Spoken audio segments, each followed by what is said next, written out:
Hello,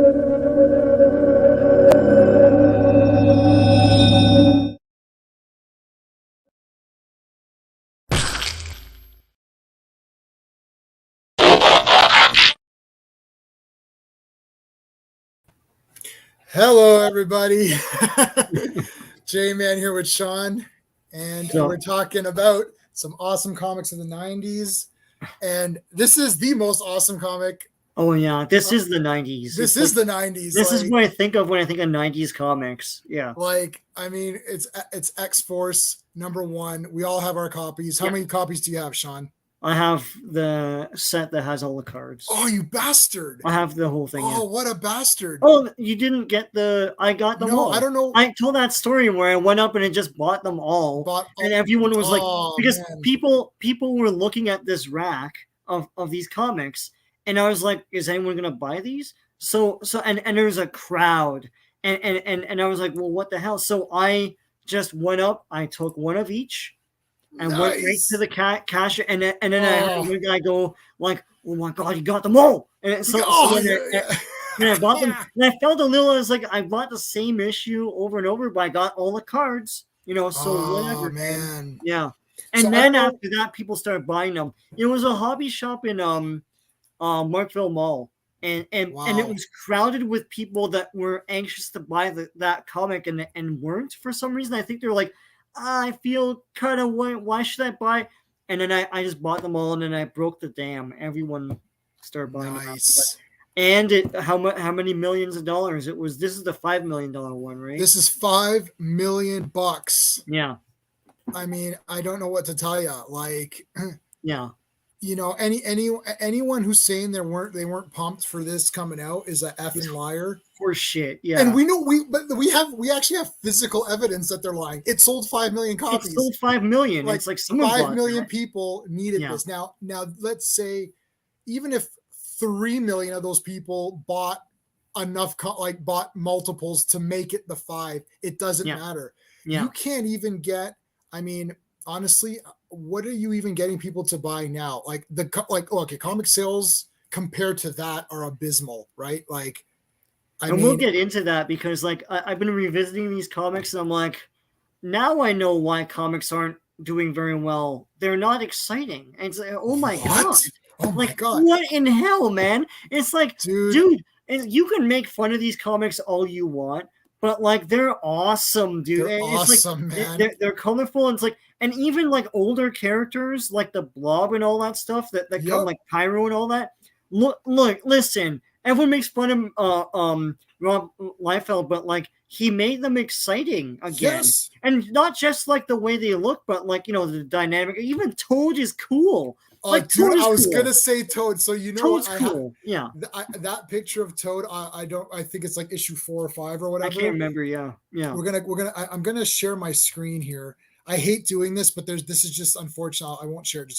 This is really the easiest way for us to show these comics. Yeah. I've got a short box of Rob Liefeld comics. The Rob Liefeld comics are just counting his covers of the newer, his newer covers that he's been doing for the anniversary of Deadpool. Yeah. So there's those, which are literally current comics, but I also have all of the Youngblood, Team Youngblood, Brigade, which we're gonna do a Brigade thing, man. I like Brigade a lot. I think that's my favorite. Yeah. Brigade. I like Team Youngblood myself. Team Youngblood is awesome. Yeah, I know. That's kind of my Youngblood. No, I know. I know. I love classic Youngblood. Yeah, for sure. But Team Youngblood was my favorite. I just like those characters, and I felt like those stories kind of moved quicker. Yeah, Team Youngblood was awesome. Yeah. First of all, Sentinel is awesome. Sentinel is the best. It's just make a movie on that. No one's gonna know what it is, and just make it fresh and new and cool. And get a big bodybuilder black dude as Sentinel, man. Go from there's a lot of and you need and the thing is that they keep saying this diversity and all this other horse shit. That team was diverse. Mossad was freaking Israeli, yeah, and they didn't hide that, Yeah. So okay, but we're getting ahead of ourselves. We're so pumped for this. We just immediately started talking. It's so funny. We're just like, oh yeah, it's for us. Dial it back for a sec. a couple of things real quick. We're going to be live this Saturday, 7 p.m. Eastern time in the Phantom Zone. There's a lot to talk about. God, okay, so I saw the first 2 Boys episodes. Oh yeah. I'll finish the third one. I didn't see Superman yet, but I saw Ms. Marvel. I saw Kenobi, Black Adam trailer. Bruce Campbell's writing Sergeant Rock for DC. What? Oh, that just got announced. Oh, okay. Sergeant Rock is going to be fighting an army of zombies. Oh, okay. So it's Bruce Campbell writing Sergeant Rock versus the Army of the Dead or something. I guess they didn't want to do Darkness, but it was like Sergeant Rock versus the Army of the Dead. You know, I'm always suspicious when they have a celebrity write these, and then when you read it, it's like it's full of inside baseball stuff. I'm like, did they really write? Because if the Creature Commandos are in this, which would make sense, I'd be like, Bruce Campbell, unless he's a mega super comic guy, or he didn't write it. Well, we'll see. I don't know. I think Bruce Campbell's he's written a few books, so we'll see. Maybe he did write it. Yeah. But we're going to talk about that, and I'll try to catch up to the Boys. There's only 3 right now, right? So unless there's going to be a 4th one by the time. There's one this week. I can't remember when they came out. Okay, so I'm pretty sure I can. I'm pretty sure I can catch it. I saw the first 2. I'm halfway done the 3rd episode. I just ran out of time, and we have to watch the Orville because my wife's really into it. Well, we're both really that came out, right? That's how you should watch it. I can't keep up with when they're coming out anymore. That's the thing. I think it's all Wednesdays or something. It's like Tuesday nights, Wednesday. I think Kenobi, Ms. Marvel, and Orville all dropped on the same time. Kenobi and Ms. Marvel were the same day. It's funny. I woke up unusually early that day, and then I just watched them in the morning. I just forget, and then I went to work. So I watched Kenobi and Ms. Marvel. So yeah. So yeah, we're gonna cover that on the Phantom Zone, not here. We're not gonna cover that here. It's gonna be X-Force. Yeah. I'm already fighting with people, which I don't get it. I hate something and I fight with people, and then I think something's okay and I fight with people. I just fighting with everybody all the time. I got my opinions. I don't super hate either thing. I mean, like the thing about Kenobi, I'm going to trash her or whatever in the last episode when I've seen everything. Yeah. You know, I want to see everything, but like, come on, it's kind of middling. No, I don't. Yeah, I'm not. I've lost interest in Kenobi. But I didn't hate Ms. Marvel. So no, I didn't either. I understand. I can just pinpoint exactly what people are going to complain about, and it's stuff from the comics. Right. You know, so I don't know. And that's fine. If there's going to be nerds, because I read the Magnificent Ms. Marvel. If there's going to be nerds who legit complain about comic book stuff, then I'm okay with that. I'll talk about it. No, like her love of Captain Marvel and things like that. Right, which I mean, but that is what it is. I don't know. That is what it is. So it's just the movie version sucks so bad. You right. The movie version wasn't that good. Like her, right? Yeah. Right, but what can you? I mean, this is. What can you do? That is what it is. That is what it is, right? Yeah. We'll cover that, and we'll cover the Black Adam and all that. Okay, so that's that. I want to show you guys. So this is because you can never see it. It's a shelf behind me, but I got a close-up photo so you can kind of see. There's this isn't everything I have. I actually have way more 90s. Like I've got like Black Tom. There's a few other guys. I couldn't fit them all in. Yeah. But I got Bridge there. I don't know if you can see Bridge in the. Yeah. I got what's his face? Oh my God! Well, I just blanked on his name for Christ's sakes. Gideon right next to him. Right. And I've got Cable, Warpath behind there. Garrison Kane. Yeah. Dominoes there. If you look in the way back, that's the way back in the corner. That's actually Cable from that line. Right. The guys in the packaging in the back are all Garrison Kane. So I have Garrison Kane. Yeah. I actually have 1, 2, 3, 4. I have 5 Garrison Kane figures. 3 are the same one. Yeah. And then the 3, I have one of each of his figures in the packaging. Yeah. I don't know. I really liked him. Plus, he's a Canadian guy, so I thought he was really cool. Yeah, and Deadpool like shadow in Canada, and I can't remember what issue it was. Remember, he did. You know, I hate Department H. And all. He's like, okay. I think that may have been issue 2. That was the first appearance of Garrison Kane. Is that 2? I can't. It all blurs to me. Yeah, I can't remember. So yeah, well, now here's the first appearance of Garrison Kane. Oh yeah, he's like, I'm Weapon X or whatever. It's like, isn't that copyrighted, dude? Yeah. Yeah, no. Yeah, it's Weapon X in the big font. Yeah. Well, I mean, he got permission to use all those. They basically told Rob Liefeld, do whatever the hell you want because you're selling 5 million copies. So whatever you got to do. I don't know what issue 2 sold, but issue 1 was issue 2 still sold 1.5 million or something like that. Like the thing is, number ones are number ones, right? Yeah. But still, 1 million is outrageous. Like no, it's outrageous. Like comics are not selling anything. Issue 2s were notorious for being higher priced in the back market because comic stores would not order as many 2s as they did the 1s. And so, like, Spawn 2, I remember, was worth more than Spawn 1 at one point. Yeah, I remember. I actually remember I missed Spawn 2. Oh, yeah. I got Spawn 3. So I had 1, 3, 4, yeah. 5, 6. And then I had to buy 2 later. And I had to. So I actually paid more for Spawn 2 than I paid for Spawn 1 because I got Spawn 1 when it came out. Yeah. I did not miss X-Force 2. So my X-Force 2, I think I've got 3 number 1s.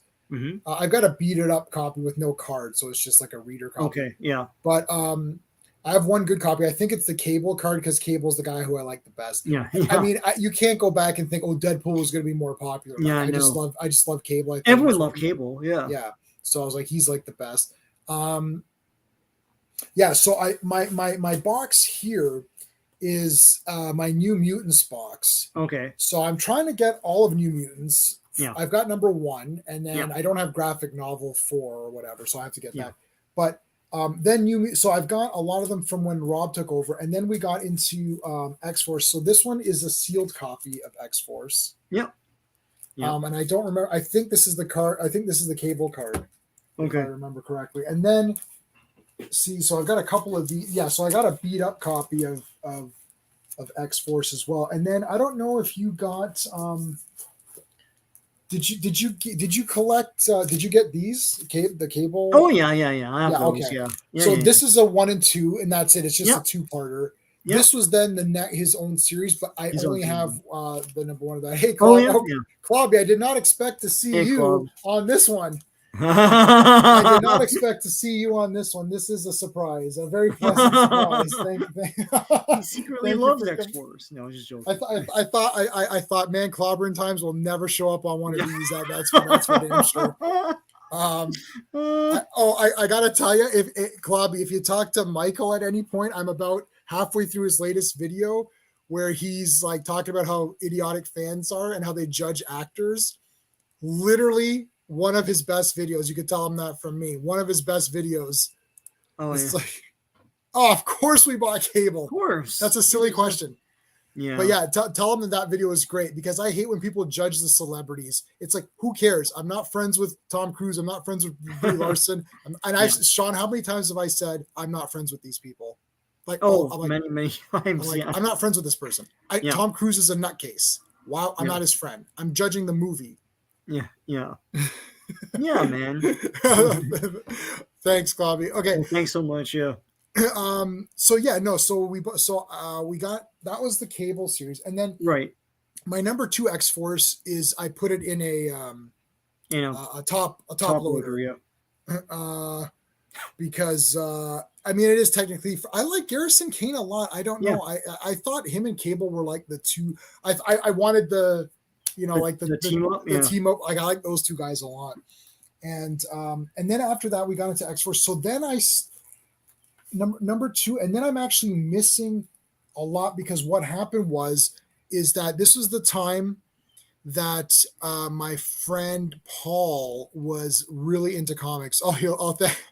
Cool, man. I left a comment on his thing. My buddy Paul, you know Paul, right? Yeah, you know Paul. Yeah. So Paul was so heavy into X-Force. Okay. Right? Like it's like he's just like he still has. I think he might have almost the entire run. It's the only comic he has. Okay. Which he has the whole stack of like 100. It's just an anomaly. I'm just next time I go over, I'm just gonna be like, can you just give this to me? Like you don't need it. Yeah. You don't care. But no. So we would trade up a lot. Yeah. Like, when you actually, like we're kids and traded up comics. Let me read yours and I'll read mine or whatever. Yeah. So he's like, I want to go full on X-Force. Yeah. So I was like, yeah, do it.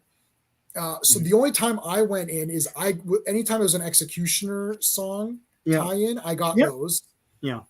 Now those are not in this box. Maybe I should put those in here. I kind of put those in my X-Men box. I separated from New Mutants, but really they should probably go in here. Right. So yeah, it is technically, it really should go in here. Maybe I will put it in here. But yeah, so then the next issue that I got after that, and this is all after the fact. I'm trying to finish my X-Forces up. I always like this cover. Yeah. Where like Gideon is like choking whoever this monster guy is or whatever. Like it's crazy. But we're gonna take a look. So I hate doing this, but it is what it is. I mean, we own these books. I'm showing you guys that I own them. But the easiest way for us to really show you. Yeah. He just posted one talking about the celebrities and how like he's tired of people judging the celebrities based on their movies. Like it's like everyone loves Top Gun Maverick. So they give Tom Cruise a pass for behaving like a douchebag on movie sets. Yeah. But they didn't like the Captain Marvel movie because obviously it wasn't that great of a movie. And then they hate Brie Larson for saying stupid stuff. It's like, right. But Tom Cruise says dumbass shit and yells at people and is part of Scientology, which is like crazy.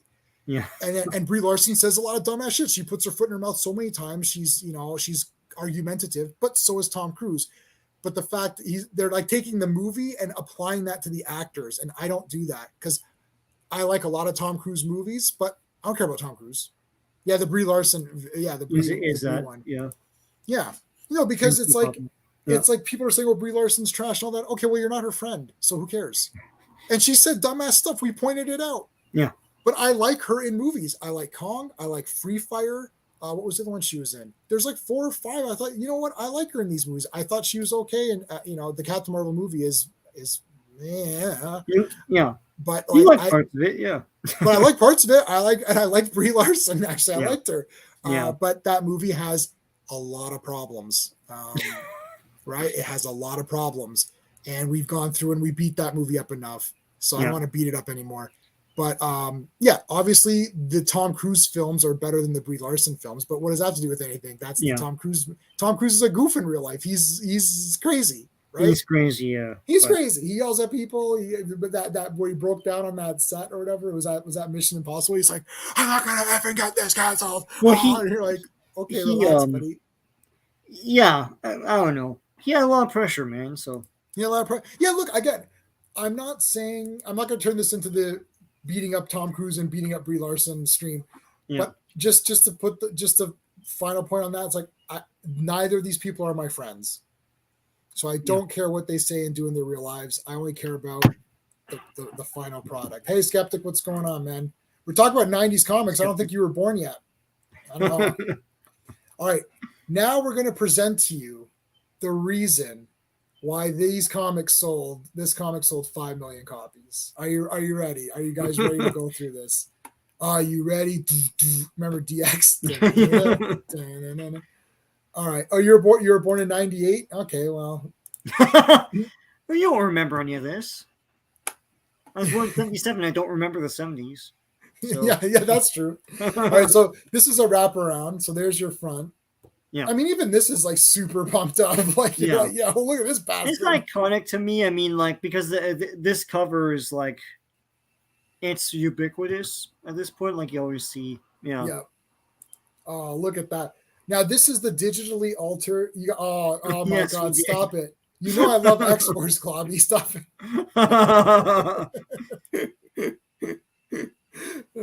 Oh, man. Okay. Look at this, man. This is like, like I'm not effing around on this comic. Like, when he tried his best to get all the proportions right here, but it's like So I gotta this is gonna be the Rob Liefeld Defense Counsel. Right now. I'm counsel. I'm lead counsel for the defense of Rob Liefeld. Sean is assistant counsel. It's like the people versus Rob Liefeld. There's some wonky stuff in here, but like at the time, I was like, whatever. I mean, like I like the overall look and feel of the comic, but there is some wonky stuff in here, like art wise. Now I can't remember if it's this issue specifically, but yeah. Well, look, the thing is like that Bridge looks weird sometimes. He does look weird sometimes. Yeah. But again, we're going by manga. Right. And Rob Liefeld, all those fellows, Rob and Jim Lee and Todd, the L Boys and Lee Lim Todd Liefeld, who's the other guy? There's like 4 or 5 of these guys. They're all L's. So they all came from this kind of manga influence. And if you look at a lot of the manga, and especially if you listen to what Rob lists, like Appleseed and all that, you look at it and you're like, wow, this is what they're doing. Like sometimes there's no background. It's just like a guy going, his guns and his weaponry and stuff totally come from like they just look weird, but they look different than what was on the market at the time, right? So, So this is issue 1, and it basically gets right into action. Like this is like, okay, we're getting briefed here on what's going on. And then it gets right into look at this. This is your first. Well, this is the first page. Yeah. And you turn this, you're like, holy shit. Yeah, this pacing would never happen now. Right. It's like they would have a conversation for like 5 pages or something. Right. So I'm reading comics right now. I'm the only. Well, Sean, you're reading some modern ones. Yeah. But I'm reading every X-Men title that comes out, and I've been reading every X-Men title that's come out for the last 2 years nonstop, never missed a week of X-Men, read everything that comes out. I'm going to move this out of the way. I never missed one, and I've done a video on every Wednesday. I do I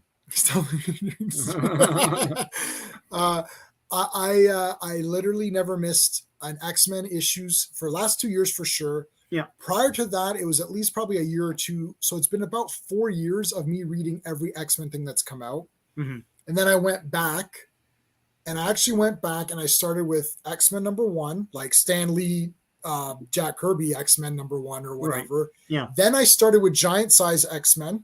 Then I went to Grant Morrison X-Men. Then I went to Bendis X-Men, and I was reading all 4 at the same time. Yeah. Which is really stupid because I'm completely confused on everything.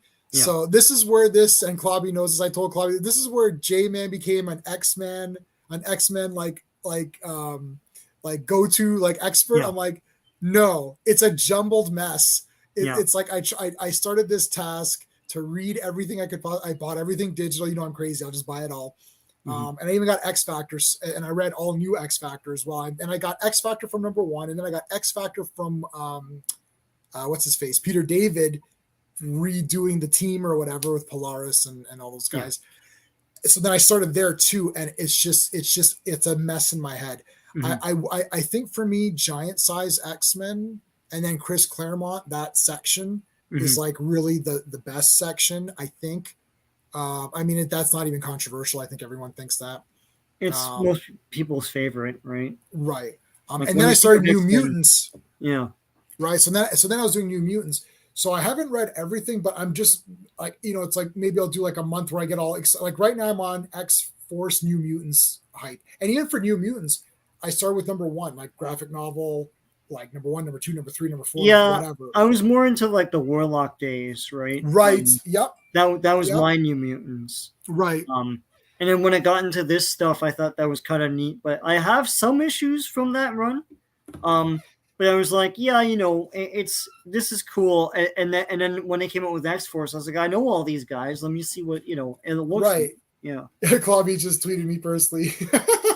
He's showing me some. Yeah, I know. Rob Liefeld loves George Perez. Right. And this is sort of reminiscent of a Titans, Teen Titans art, and Clobby just sent me a message on it. And the thing is that this is where these guys. But the thing is, what I like about Rob Liefeld is that he's telling you, he's like, look, this. He goes, I wanted to do Spider-Man with guns and swords, and they're like, no. And then he's like, okay, I'll make up my own guy. That's Cable. He literally is $6 million man. He's like, that's my favorite show. Yeah. And he's like, Cable has one bionic arm. He has a bionic eye, right? It's he literally is $6 million man is my favorite. He's like, here's my version of it. I don't think this is so bad because the character is still a unique thing to me, and Shatter Star is cool. Like, yeah, and borrows. You know what I admired? I guess it's a weird thing to admire, but what I admired about him was when he admitted that all the characters in Youngblood were ripoffs of like Batman and this. And I'm like, oh well, because everyone criticized him on that. He's like, no, that's what they are. He's like, this is Hawkeye. Yeah, he literally said America. That he wanted to do. It's like, yeah. Okay. Yeah, he's like, he goes, I want to do my own team book. You're admitting it, like, yeah. He's like, I want to do my team book, so I got the characters I like and retooled them for what I like. Yeah, like it wasn't a lie because like he's telling you. He's telling you. Yeah. And then here's the other thing. It's Avengers, basically. Yeah. Everyone borrows from. What about Squadron Supreme? Right, but Squadron Supreme was like they took existing characters and they said, okay, these are the equivalents of Superman, Wonder Woman. Right. Yeah. It doesn't matter. Like you look at it and you look at it and you're like, this is a ripoff. Yeah. It doesn't matter. My thing is that right now comic books are, for the most part, let's say 90% boring. You're right, they are. So you're gonna say Rob Liefeld, like, stole a bunch of things or borrowed a bunch of elements from other things that he liked, put it into these characters. Yeah, and then we got something really exciting. Yeah. Now we have boring characters in boring storylines that drag on and on. Yeah. This comic here, this would have been 14 issues if it came out. And I thought it was a double-sized issue. I'm like, no, there's just a lot going on in this thing. Yeah. it's like, I mean, and I've reread X-Force, this entire run of X-Force, like let's say the first 15 or whatever it is. Yeah. I've probably read more than any other comics. I've reread these a lot. Yeah. Okay, so like, look, this is pretty exciting stuff, right? Feral, like, Boom Boom, Shatter Star. I know you like bashing Liefeld. And like, so here, this is a very manga page. My wife still reads manga. What do you mean still? She's been started not that long ago, but yeah, where like it's like there's just these like boxes and it's like, okay, there's blanket, and they'd say there's no background. It's like, okay, well, I get what's happening here. They're storming this place, right? Yeah. Like manga does this, especially like your Dragon Ball, Lone Wolf, all of these words, like they give you a couple of one page of establishment and then the rest could just be close-ups of things. Yeah.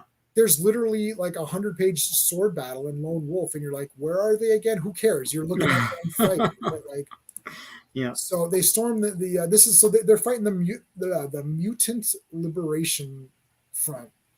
Yeah. So we've got. I like when they tell you the names. So it's like we got Warpath. Oh yeah, they have the little labels. Yeah, okay. Yeah, I didn't see those. We have Shatterstar, Cable, obviously, Domino, Cannonball. And yeah, so here they are. They're. It's just this is just like an epic battle. And like, look at this. That's awesome. With his giant guns. Yeah, that's awesome. He's got like super cylinders and everything. Not as many pouches here. He's got a bandola, but he's got a pouch. He's got a whole thing of pouches. Yeah. Right. Yeah, he's got pouches right here. Yeah. Can you see my mouse? I don't know if you can see my mouse. Right I see it. Yeah. So you got the pouches there. And the leg bands, he liked the leg bands. Yeah, these leg. I that's another trope no one really talks about with Liefeld, but it's like just a band for no reason, just to break things up. Yep. Now there's Forearm and Wild Child. Okay. Wild Child, Reaper. Wild Child. Yeah, Reaper, I think. Yeah. And what the hell is this guy? Oh, Kamikaze. That's right. Kamikaze. Yeah. But this is one of those things. Is like they go to this place and they're fighting normal guys, and then a whole new super team comes out. Yes. And it's like, and then they name them all. It's like Forearm, Kamikaze, Wild Side, Reaper. Yeah, they literally. They literally named it right here. Yeah, right here. It's like, oh my what's God, funny about this is like you don't need to see who they are in relation to the names. You know that guy's Forearm. You know who Wild Side is. You know who the Reaper dude is. It's like they're yeah. It's like you remember those tests where there's like a bunch of names and an arrow and you have to connect who's what. It's like and this right here, this here is literally manga. Like I've literally seen this like so many times this way. And then we've got this big battle here. You've come to die. Right? I mean, this is like, look at Alex. This is like super exciting. Look, arm it's cut exciting off. because it's jumping off the page and it's not the, panels that are just rows and stuff. Yeah. It's, this is big. He chops off this guy's arm. And it's flying towards you. It's flying towards you, yeah. There's like some dynamic movement, Yeah, and we've got like, so then people say, oh, like, what's going on here? It's like, well, he's kicking him, right? Like, and then here he's jumping in panels. Yeah. Like, this is like, he's so cool that his sword comes out of a panel. Like, he comes out of it. Yeah. And then like, look at this. It's like, like the big mega bear hug or whatever. Like, that's cool. Yeah, forearm, yeah. And then boom. Like, look, to me, this is super exciting. Yeah. It's like, whoa. It's like, that's a good direction of eye too. It's like the lines are following this guy's like trajectory. So they made fun of the feet. The feet look kind of weird. I mean, I never really thought about it. Like, this is pretty epic. Like, look at Strife, man. Strife, he's like the best. But the feet, where he never knew what to do with feet, and like I remember when he admitted that he didn't know how to draw a car. So it's like, I never have cars in my. I never even thought of that. I'm like, okay, well, he doesn't have a car or whatever. And then more jumping out at you, like, and Farrell's fighting Wild Child, of course, because that's like a good pairing. Yeah. And I mean, this is exciting. Like, if I showed you some of the comics now, it's just well, you've seen some of the newer. Yeah, comics, it's like they're averse to showing fighting because they're too erudite for that. It's like, why not have 4 pages of a fight? Why not? Right. But they can't even think visually like that. Like, well, what happens? They just punch each other? Well, no, you come up with some cool things for them to do. Like, I don't have a shelf of this with new characters. No. I don't know who new characters are in X-Men anymore. So. Yeah, they've got some new ones, but it's not anything to be excited about. Okay, but like, again, look at this. Like, every page you're like, wow, this is so cool. And look, I mean, okay, there's a very, very fine line between too wordy and like not enough. Mm-hmm. I think this is perfect. It's perfect because there are word balloons on every panel, even when they're fighting. Yes. But it's not like totally enough. It's not like, I mean, the extreme is the we always make fun of the newscasters in the Spawn comics, right? There's that one page. Oh yeah, I never liked 3 boxes. Like, oh my god, what are you saying, right? But these were exciting. Like this was exciting. Like, there was a lot going on. You're like, this is cool. There's a lot of fights. And I was reading all of the current X-Men books have what I call white pages. It's literally a white page with actual full text, like a novel, right? Or like a pulp magazine, like a Doc Savage or Avenger or whatever, Shadow. And there you get 2 or 3 pages of that. And I'm like, if you can't tell your story with pictures and words, you're not a comic book artist. When we wrote our stories, you, me, and Steve or whatever, we wrote stories and we would have one picture, sort of like, those old kind of serials and stuff. There might be that's what we were trying to do, like old pulp style, where there is a picture and there's text. There's text, but there's not a lot of pictures, right? It's just mostly text. Yeah. Now, to do that in a comic now, where there's pages of just text, it's lazy. So sorry for these white pages. Is there no pictures?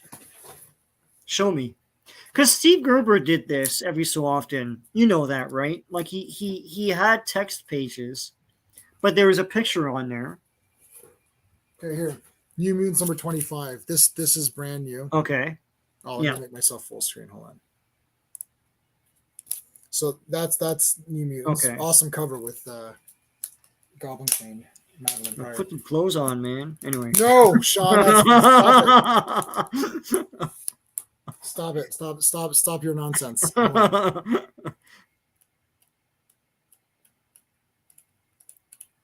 know what? New Mutants doesn't do it that often.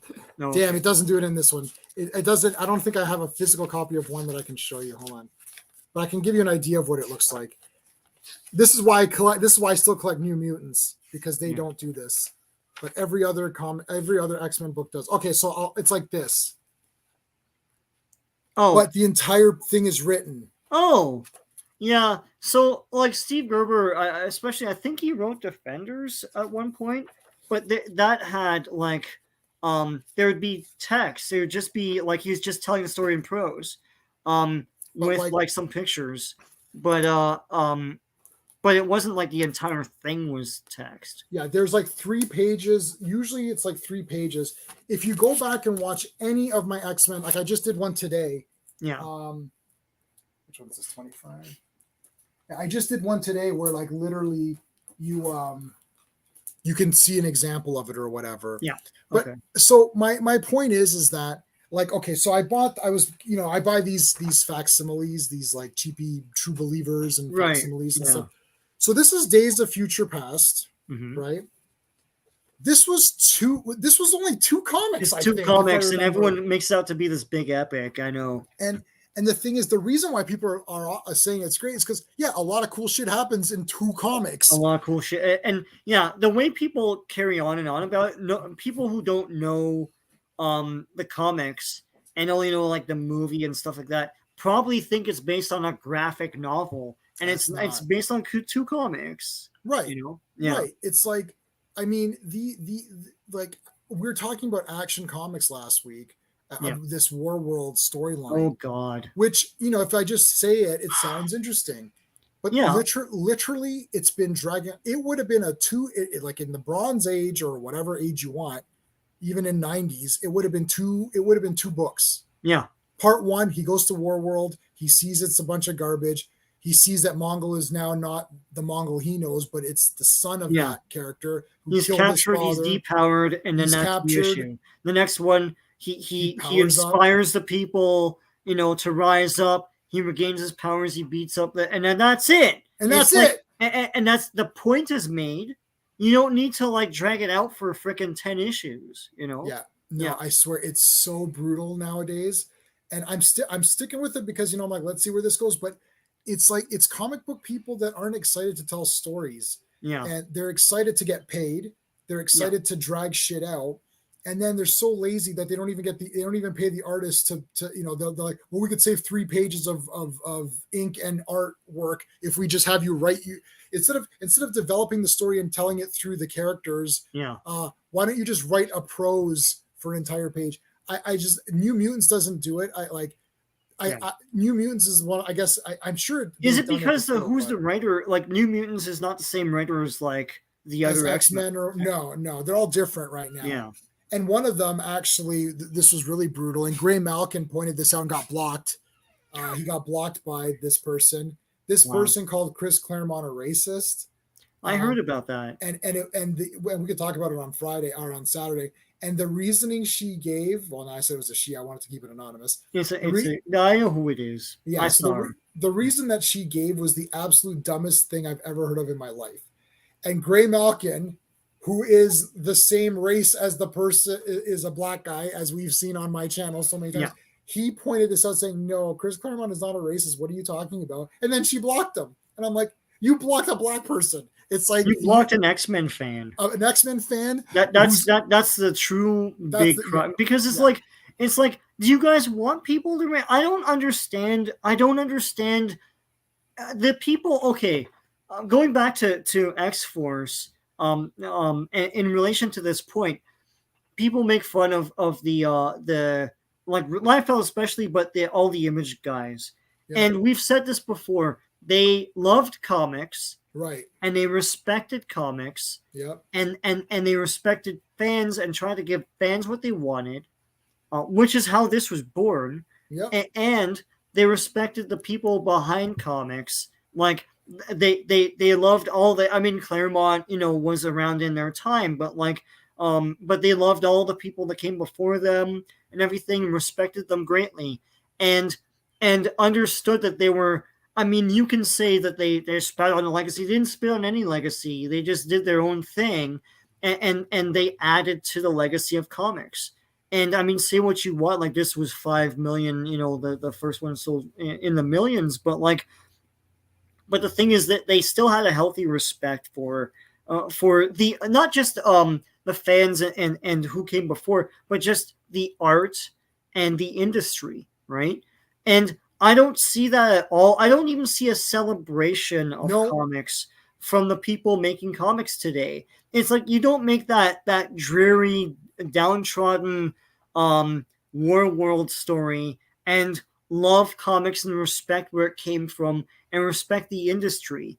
Or even celebrate the industry as like, oh, I'm gonna make like, dude, if I was writing Superman, it would be like mega stories all the time. It's like I can't wait to finish this one to tell the next one, you know, and like a breathless, like when you're a child and you're writing down ideas and they're coming out of your head faster than you can put them on the page.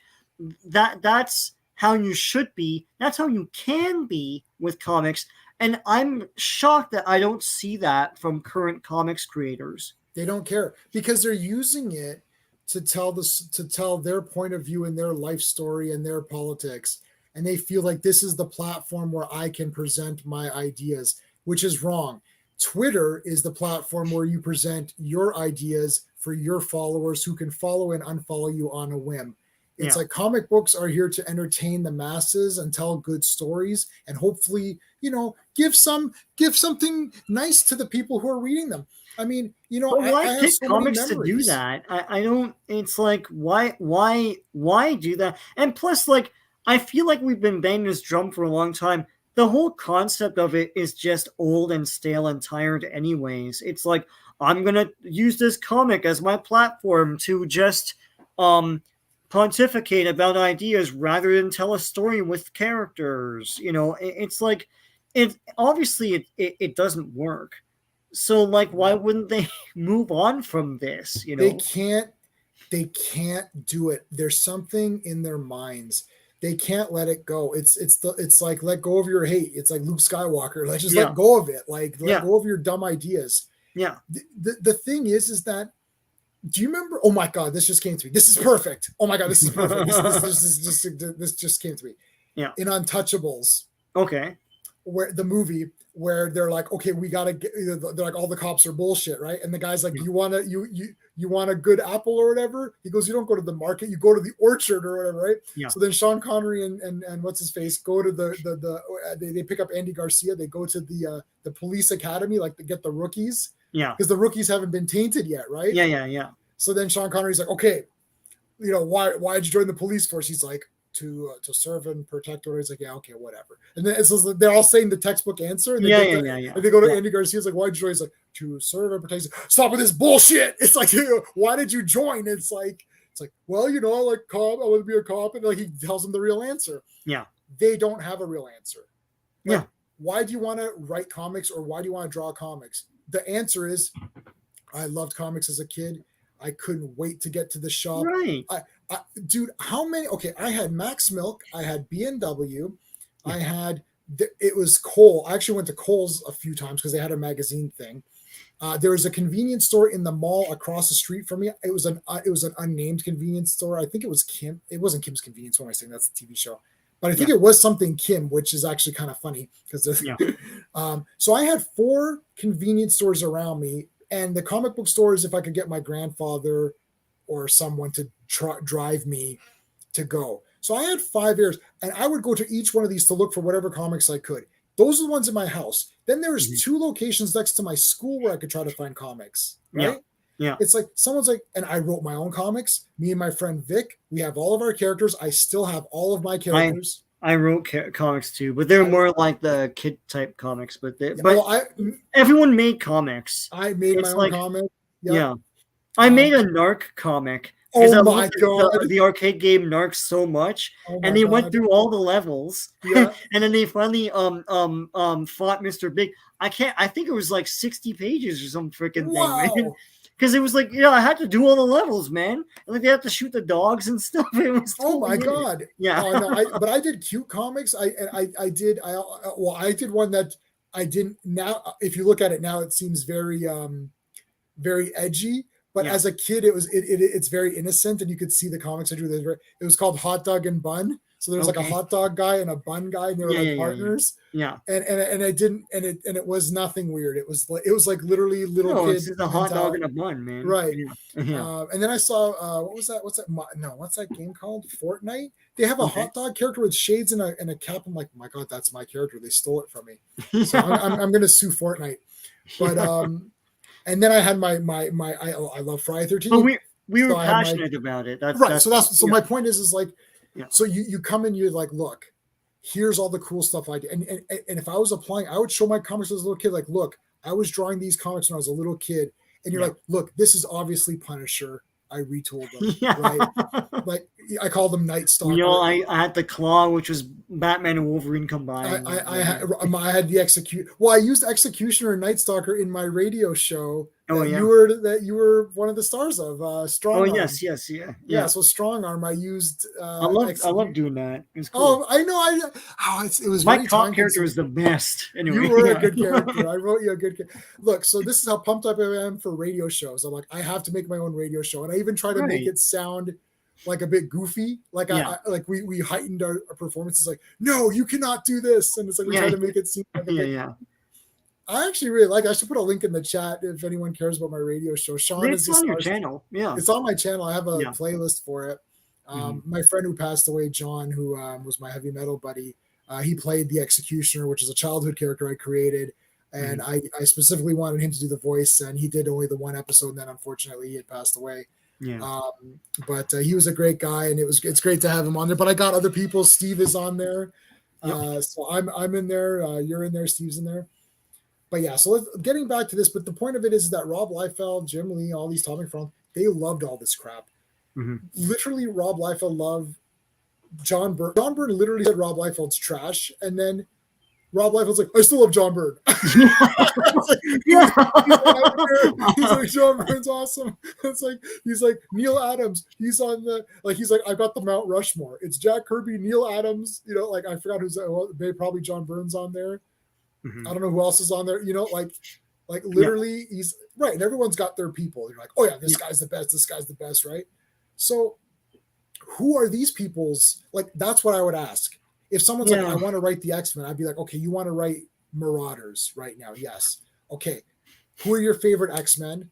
Who are your favorite creators? Who are your favorite comics? What were the heroes that you liked as a kid? Right? Like, did you like Superman and Batman? Like, oh, but this is Marvel. I don't care. Like, did you like Superman? Like, what? Like, who do you like? They don't like anybody. Yeah. They got no answers. And I can tell in their writing because they don't give a crap about anything. No, I know. All right. So here's Domino. Yeah. With a new headpiece thing. With a new, This is the figure I have. Yeah.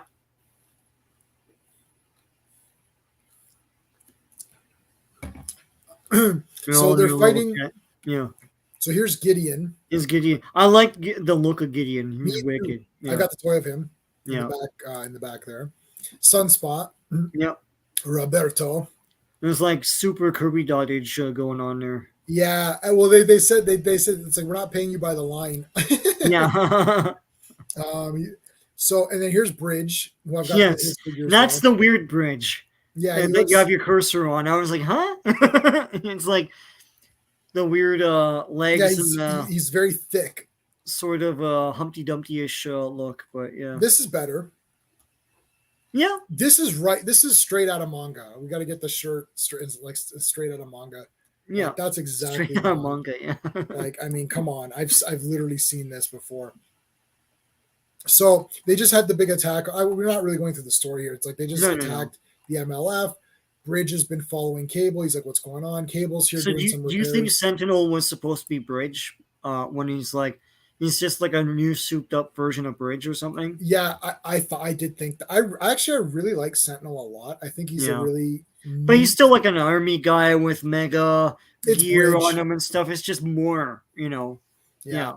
I have a lot of Team Youngblood comics and a lot of Brigade comics. I think I have the run. I have to check because I bought those compulsively.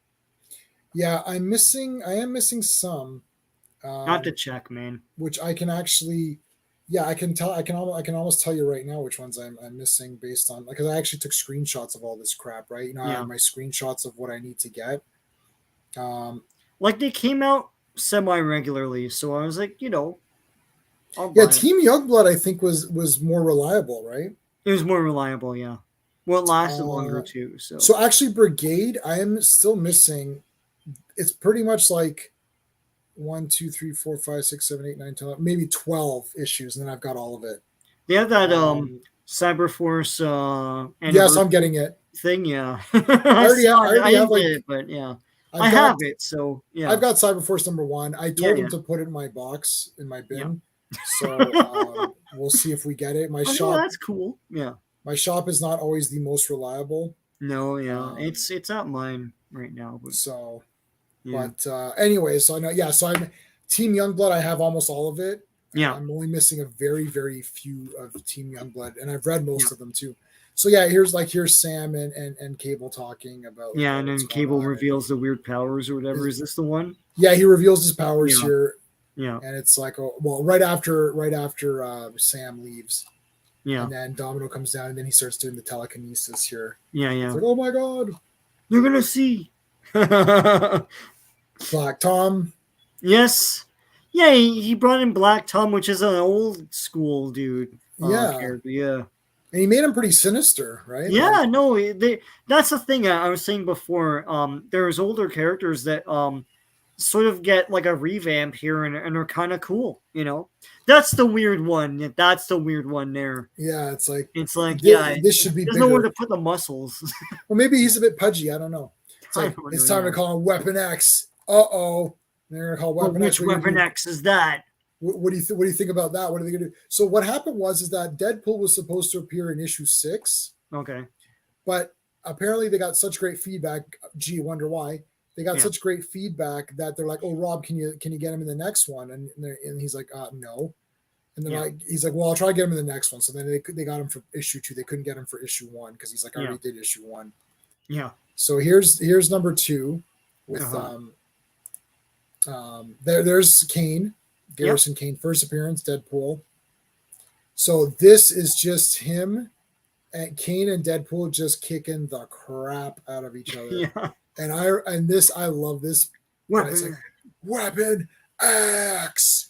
It's like, isn't there a copyright on that? Or yeah, and Deadpool makes fun of that or whatever. Yeah. And then the big mega kick here. This is the crane technique. Yeah. Right? Like, well, it's super like straight, man. And look good form. This is like a super sidekick. His foot goes around his back and it's like a spin kick. That's like a massive spin kick. Someone liked my comment. Oh, thank you. It was probably Michael. Yeah. So big hits, man. And the speed lines and stuff. Like this is manga, straight out of manga. I'm gonna get the straight out of manga. You just make that. Like I should make. I'll just. Sure, I could just make that because you can do all those now. Yeah, and he's like, gross. He shoots the arms or whatever. It's like, he's like, oh, your hand. Oh, and it's like choking him. That's kind of cool. Yeah. And then the big super action pose. Now I get to pose. Yeah, it's like, okay, so like look how awesome this is. We're gonna play my where's my clip clip for that. Come on. Every place you go, there's always someone who thinks he's a badass, right? Yeah, if nobody on Earth knows what that's from, you and I are the only two people that know what that's from. I guess it's sad, man. It's a whole movie series. There's 5 parts to it. And I've got all 5. Yeah. There's 5 of them. I've got all 5 on DVD. DVD. Yeah, that's fine. Did you order Cloak and Dagger? No. From Vinegar Syndrome? Oh, it's beautiful. Oh, the inside's an Atari box. Oh, yeah. Yeah, so you pull it out of an That's Atari awesome. box. That's pretty neat. And I also got Thriller, or they call her One Eye, whichever movie. The one-eyed girl, the eye patch girl. Okay, so we go back. So now Bridge here wants Kane to help him like get X-Force or whatever. Yeah. So, and Kane just says no, and Bridge just leaves. So literally, I don't know what page this is, but there's like 5 pages of a super awesome battle when they're just like, I'm not joining. And you're like, I thought Kane was going to join. Like, what's going on? Yeah, here? It's like, why show all this? Yeah. Well, he'll join. He'll come back. He'll come back, yeah. But the point is like, we have to introduce Kane in a cool way. Yeah. Right? Yes. Yeah. it's a character setup, It's a character setup. Yeah. And not in a character development way, but what can this person do? It's like a villain setup. Right. You need a it's like, if you want this guy to be a badass, show him being a badass. Have him kick the crap out of this fan favorite character. Right. That's why I give him the rub. Clip. It's like wrestling. Like, give him the rub, It's like wrestling. It's like Deadpool just laid down for this guy to pump him up. Yeah, he did a job. It was a jobber match. Yeah. And Deadpool gets away clean because you can't really kill him anyways. No, and he just teleports away. And then Bridge even says, "Oh, you effed up, Kane, because the guy's got a teleporter." He's like, "Oh crap!" Right? So it shows that Kane can go toe to toe with Deadpool. So you've pumped up this guy's credentials, right? He paid his bona fides or whatever, right? Yeah. This Garrison Kane guy. Garrison and after J-Man's like, I will buy every figure. There you go. Yeah, right. And then I'm like, I'm like, this guy just beat up Deadpool. I thought Deadpool was irritating though. That was I never liked Deadpool. So yeah, I like Deadpool. I still don't like him. It's like the movies are cool. I like him in the movies. I don't like the comic character. Well, actually, I bought the coincidentally Deadpool manga. Yeah. I loved it, so I bought it physical and I ordered issue 2, or volume 2. So I'm excited about the Deadpool manga. Yeah, I think it's been the best Deadpool thing since Rob. And I've been reading Bad Blood, which is fun. Like I like Deadpool when Rob Liefeld's doing it. Yeah, that's pretty much it. Yeah. Otherwise, I don't like him in the comics as much, except for this manga. But I do like him in the movies. Yeah. So we got Bridge again. So yeah. So now we go back to a training session. He's like, "Okay, guys, we're gonna do this training session." And you're going to fight Feral. They're like, all right, let's go. It's like, ready, time, set, go. Yeah. And like, here they go. It's like, okay. And she's like, I'll take care of all you guys. And Sam gets nailed over here. He's like, she's like, gotcha. Oh, and then she guides him to hit Warpath. Yeah. That is awesome. Like rides him and rides him right into him. Yeah. It's like smash. Like, look, I mean, this has been all cool fights, but in between the fights, you're getting the dialogue, so you're getting the characters, right? Yeah, them being smart asses and stuff, and right. And she guides Boom Boom here to nail Cable. Well, like too is like this is the last bastion of the line art and comic art, right? Where it's like there's a minimum of this computerized like shadowing effect and all that stuff. And making it look like, like true art and stuff. I love this because the art pops off the page. The lines make it pop. Yeah. I don't like this whole like that you don't draw a nose. It's just shaped by shadow. It's like, forget that. I love this stuff. It really pops. Like each strand of hair on Feral here, and just like even the shadowing that's like drawn is great. You don't get this anymore. Yeah, I don't. You're right. This was the last. The 90s was the last decade of this. This, and now you're into this weird. Everything's washed out looking. And I felt this is colorful as hell, man. The blue sky. Like Feral is a bunch of colors, like purple and brown and white and stuff. Yep. Yeah. And like like everyone just looks neat. Like look at this, man. This is awesome. Yeah, he's like beefed up. It's like, all right, here we go, we're ready to go. And now Shatter Star's a loser, by the way, man. I gotta tell you, they losered this guy up so badly. Like now? Yeah. He's just like I don't know, like they like, oh god. Like I love Shatter Star, man. I thought this guy was like the best. He had 2 swords with 2 blades each. I'm like, that's like 4 swords in one. Yeah, it's like when Reggie Bannister took the 2 double barrel guns and fused them in Phantasm 2. I was like, oh, this guy's the best character. He just fused. He made a 4 barrel gun, and literally you'd walk around. You'd be like, have you seen Phantasm? That's what that silver ball that drills your head, and the guy's got the 4 barrel gun. You're like, that's all I need to know. Yeah. Like you sold. That's all I care about. Now I'm watching this movie. So which comic was it? Maybe it was in New Mutants where Shatterstar stabs a guy by stabbing himself, and it goes through and it gets the guy behind him. I'm not sure. That definitely sounds like it would have been an X-Force thing, though. That it might have been X-Force. That would not have been New Mutants, I don't think. Yeah. I remember that because I was like, "Oh my god, it's awesome!" Awesome. Yeah. So here Feral just goes feral, I guess, too crazy. Yeah. She smashes like she scrapes Sam. Now Sam is an external, not to be confused with an eternal, or an e-turtle, e-turtle if you go by the movie. Eternal. Eternal. So he's damaged, but anyways, and they like knock her out, and they're like, okay, we got to take this guy back. It's like he went too crazy. Then we're at the Twin Towers. Well, it was as before the 90s, man. Yeah. And they blow it up, which is Oh yeah. Anyway, so then Sam's there, so we get like he's healing. We're getting back to Black Tom, and he's like taking over, and it's like boom, and then Juggernaut shows up, and look at this. He's like enormous. Like look at his fist. Yeah. Oh, that was it. And that was it. Juggernaut showing up was the end of that. It was the end of that. Yeah. So let's go. We can keep going to number 3. Yeah. We'll just go as much time as we have.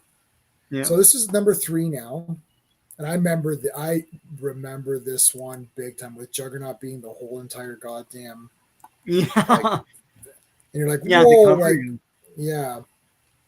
And like this Cable with this like extra super duper armor. And I always like Siren. She looks cool here. She looks cool, yeah. And I like that she was her own, like she's called Siren. She's not called like, Banshee or something like that. Because she's basically Banshee, eh? Yeah, that would be. You just come up with that. I did. I just can't help with that now. Banshee. That's what she would be called now. It's like Banshee. We need strong women. We're gonna call her Banshee. Oh God, it's like, no, that's great. Brutal. Yeah, she's Banshee, but a female, and she's called Siren. Yeah, Siren, she looks cool though. I've always loved this costume. Me too. It's neat. Yeah, and especially when it's drawn correctly. Yeah. Yeah, I was gonna get a tattoo of Banshee just because I thought his costume was awesome. Yeah. And I like green and yellow combo. This is like equality. She got her face smashed. Oh yeah, she's fighting a dude. Yeah. Juggernaut's an equal opportunity ass kicker. Yeah. So it's like, again, how do we introduce Siren into this? Oh, I have an idea. Why don't we introduce Siren by having her sit and talk about how much better she is than the men? No. How about she comes in and starts fighting Juggernaut immediately? Yeah. It's like, right. That's how you introduce people. Oh, yeah. Like, I'm tired of this, like, sitting around talking and introducing a character. It's like, really? And, like, Black Tom comes in. Yeah. It's like, and now they're cousins or he's her uncle. No, Black Tom is Siren's. Oh yeah, is that they kept doing this with the X-Men. It's like, what? Like everyone is someone's mother or uncle or like baby. Yeah, because so Banshee is Sean Cassidy. She's Teresa Cassidy, I think. Yeah. And Black Tom Cassidy. So they're definitely uncles or whatever. And then Kane, like Juggernaut or whatever, is like the stepbrother, or whatever of Charles. But they're also friends. He's also friends with Black Tom. Yeah, it's weird. Sorry, I was just looking up the omnibus. It's like $250, so whatever. But they make an omnibus of all of this stuff, and I was like, oh, I wouldn't mind the omnibus of this. But because I have it on digital. Yeah, I like the pages and it makes the colors pop. I've got that Guardians of the Galaxy one, and it's really neat. So for select stuff, I would like to have the omnibus. This would be amazing in omnibus form. Yeah, it's really nice on digital. Yeah. But I'm trying to. I would like to for sure get the. Well, I'm getting all the Rob Liefeld stuff, so I'll definitely get the Rob issues. Yeah. But I gotta finish Doctor Strange. That's like my mission 1, and then I want to finish DC Comics Presents. I gotta finish West Coast. Yeah. And I'm gonna start to plug away at New Mutants very slowly. But look at this. This is wicked. Like here we go. Like they're back in like new suit. For Cable. Like big hair. Like how many action figures can you sell in this comic? Like the hair is cool, yeah. He jumps. Oh yeah, and he's itching to fight Juggernaut. I remember this. Yeah. He's like, "Oh, poor Juggernaut." He's like, "Yeah, here we go." Jumping down. This is where like the big metal music would start. Yeah. I know people think Call the Conqueror is a silly movie, but there's an awesome the soundtrack. Well, first of all, I love Call the Conqueror. Yeah. Both the Robert E. Howard stories and the movie, even though it's not the same. But, oh, hey, how's it doing? Hey, Comic Relief Crusader. How's it going, bro? How's it going, buddy? He's like, "Pow, yeah, man, this is killer stuff." I don't know if Comic Relief, like, because Clobby hates this stuff. Yeah, I don't know if Comic Relief hates it or not. We'll see as we go. He's about our age, like a little. Yeah, I think he's our age, right? He's but like Clobby's a bit older. 5 years older than us, I guess. But Clobby's an old man. He's on a waiting list for the retirement home. No, stop it. I would play Reach Out by Cheap Trick over this. Oh, okay. From Heavy Metal. From Heavy Metal, like, yeah. Yeah, I love that. Yeah. Yeah. Oh, I love Heavy Metal soundtrack, and that's that animation. You don't mind. Liefeld so different. My love hate really. Man, I love Rob Liefeld. I don't care. He's like just the best. Yeah, I don't mind him at all. Nice. So like, in Heavy Metal. No, sorry, you got me thinking about Heavy Metal. But I was gonna say the animation of that is great. But I think like Akira. Yeah. And that was the last again, that's the last of that. Now it's a lot of like computer use. Yes. Yeah. It's why I like the Transformers, the movie. Yeah, Transformers the movie. Like the real movie. Yeah. I love that movie, like that, like the look of it too, right? Yeah. Like that to me is like kind of what I think of animation. Well, there's a lot of effort put into that film. Right. It's pretty amazing to watch, and especially like in 4K and stuff now. Yeah. Yeah, but it's a great movie. It's a great movie, but it's beautifully done too, right? Well, also I just love that. Honest to God, like I think this might be blasphemy, but Transformers the movie to me is the best like sci-fi cool ass animation and stadium rock combined. You'd figure Heavy Metal would be my favorite for that, but I feel like Transformers is my favorite for that. It's just like whenever there's mega action scenes, they blast that, like, it's like Dare and like nothing's gonna stand in my way and all that stuff. I love that. So yeah. I would say Transformers the movie I like that over Heavy Metal. Yeah.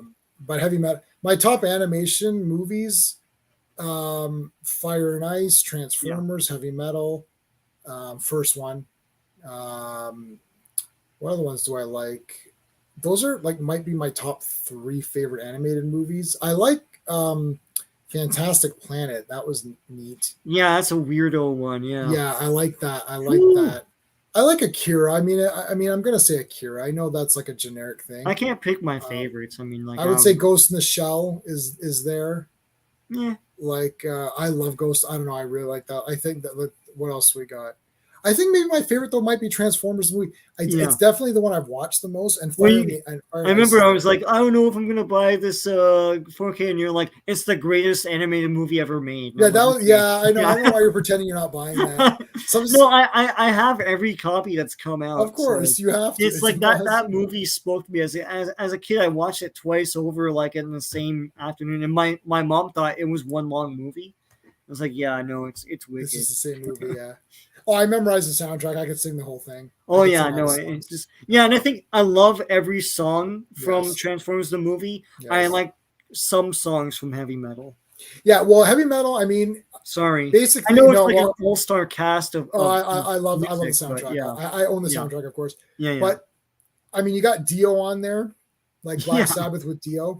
Yeah, and Dio's the greatest human being of all time. So it's just like it's like plus Mob Rules. That entire album is 10 out of 10. Yeah. Everyone likes Heaven and Earth, and that's 10 out of 10 also. Duh. But Mob Rules is 10 out of 10. People sometimes pretend that it's like 9 out of 10. I'm like, no, it's 10 out of 10. Yeah. And Mob Rules, the song is awesome. Also, Blue Oyster Cult that's got to be their best album for me. And there's at least 3 or 4 songs from that album in Heavy Metal, the movie. So Blue Oyster Cult were like true geeks. Like every song was some sort of geek thing. Oh yeah, Godzilla. Like, holy crap, man. It was awesome. Yeah. But yeah, I bought that album, like the Blue Oyster Cult album. That is basically the Heavy Metal soundtrack. It was almost like the entire soundtrack was going to be Blue Oyster Cult, and then something happened where they got other guys in there. Yeah. But yeah, Heavy Metal. When I watch Heavy Metal, I feel very safe. Yeah. Even Transformers, the movie, when I watch it, I feel very safe. And I'll say when I read these comics, I feel very safe. I feel like this is the time period where I'm like, anything could happen. We had the best time because the Bronze Age comics were still affordable to get at this time. Yes. Yeah. So it wasn't like, it's like this book was like maybe what was it, a $3 book? What was the price of this? Let's see what the cover. I don't know if the cover will tell you. Well, I've got it here. The cover will probably tell you. Yeah. I don't know if it'll cover tell you on the digital. Right? No, they're not scans. This is a digital. Oh no. Oh, it does say though. Yeah, 125 is 135 Canadian. Yeah, so with 125 Canadian. So yeah. like, to me, this is where that's the golden age for me. I remember the 125 days. Yeah. Right. So my whole thing is, he's got a treat here, I guess, because we like the Transformers. Yeah. So the thing is that this, because the Bronze Age comics, which were really sort of the best, I think like Bronze Age was sort of like the best of the best if you had to pick one era. Yeah. And those comics were still affordable. Like I could go to shows and still get them for like $2 or $3 each. Yeah. And man, how do you think I picked up half this stuff? Like most of my collection that's from that time before we were born or just when we were too little to read comics, I was able to get all those from going to the shows. Mm-hmm. So new comics were awesome and fun, and the old comics were still accessible. Now, this is the worst time period because none of the comics are cool enough to really get into and collect and keep. Yeah. None of them. Even though I buy some physical comics, they're nothing compared to this. I bought more than usual this week, but yeah. Yeah, so I mean, there's still some neat stuff, but like it's nowhere near this kind of thing. No. But these comics are hard to find because people think they're not good. Mm-hmm. And Bronze Age comics are so expensive now because people say that's the best. So now you can't buy Bronze Age comics; they're too expensive, and you can't find the '90s ones, or you have to go through dollar bins and try to find. Well, like the comic shows we've been going to lately, they wouldn't carry this because it's like they just carry stuff that they think people will like. It's literally Bronze Age. If you want image stuff or you want this, you're not gonna find it, right? So. I can play what's in and either you can play MP4. I can play everything. I can play everything on mine. If you put it on like a shared Google Drive, we can do it that way. But my email's battlearmorjman at Gmail. It's in my at Gmail, yeah. It's in my bio or whatever. So battle BATTLE. I'll put it in here. BattleArmorJman at gmail.com. You can find it on my YouTube thing too. There you go.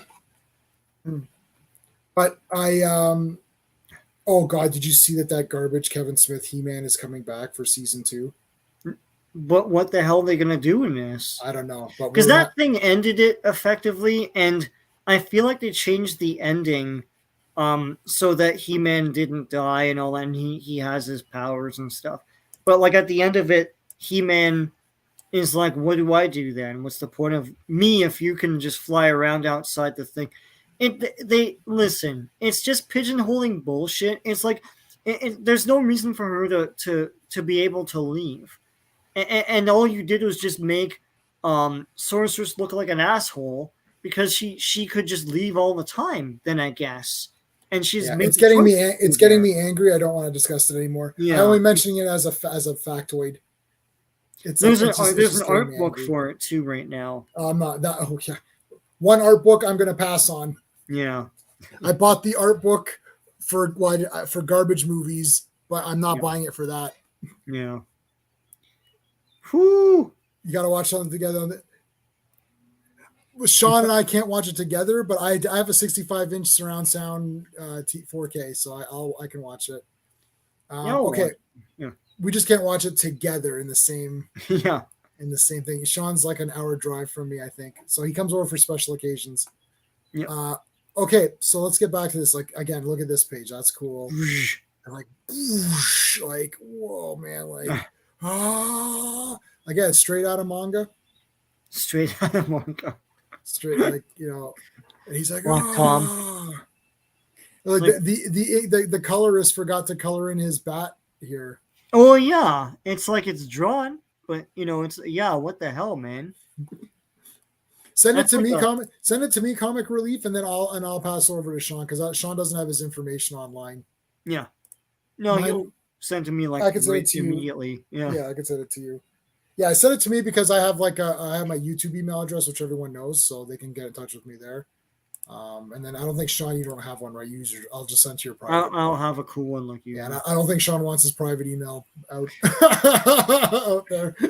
But yeah, so yeah, look, we're back to this. He shoots him with the thing, right? Yeah, that's crazy. Yeah. Like she blasted the crap, and then Sunspot's like, "F you." I love the way Sunspot was drawn here, like all this stuff. I love this stuff with the Kirby dots and the like whoosh, the big punching again. Oh, there he looks like a Pigpen when he stinks. Oh my god, you're right. Yes. No, that's supposed to be like the big like plasma or the shit. It's like that.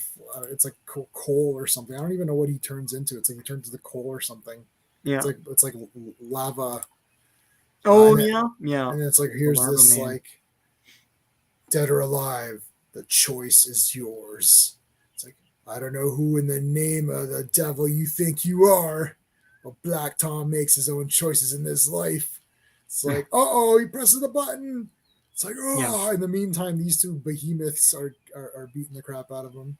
Yeah, I always thought in this issue, for whatever reason, Juggernaut looks way more evil. Like, look at his face, something like he got more powered up or something like that. At one point, his eyes are red or whatever.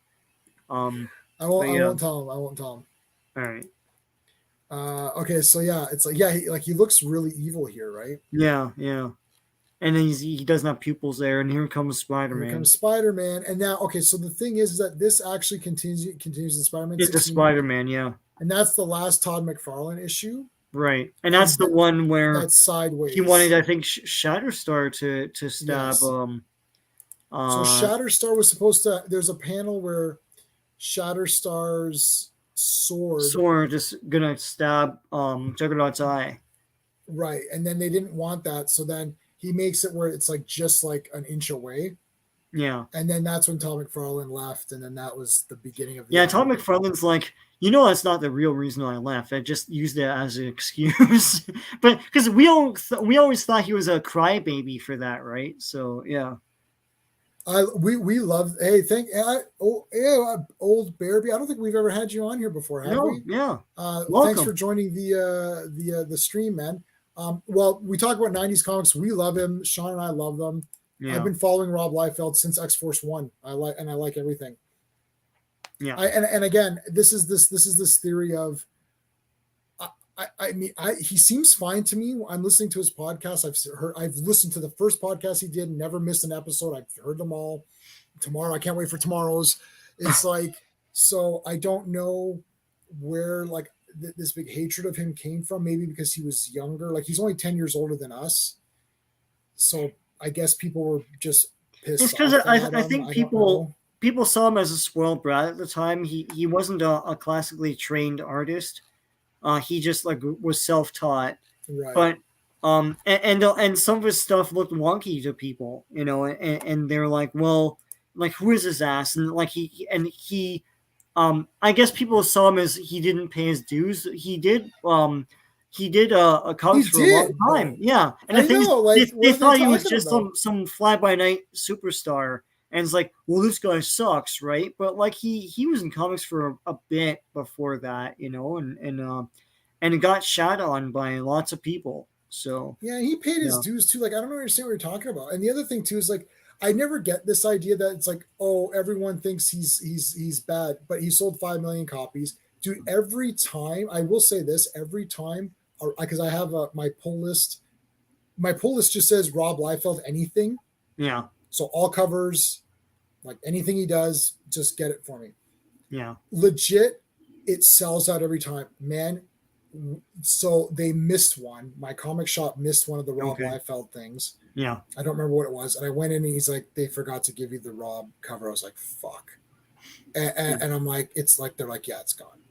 And I go in, and that was the day I didn't go. I usually go on Tuesdays. So my comic shop will give me Marvel comics on Tuesdays, even though they come out on Wednesdays. Because DC comes out on Tuesday, so I get everything on Tuesday. Yeah. And I didn't go on Tuesday, and I went on Wednesday after work, and I was already sold out. He's like, yeah, I go on Tuesday and Wednesday now because I made the mistake of not going on Tuesday. I was like, I'll get them all on Wednesday. But like vultures come in, all those DC vultures come in and buy everything. And it's like, I don't know why DC did this.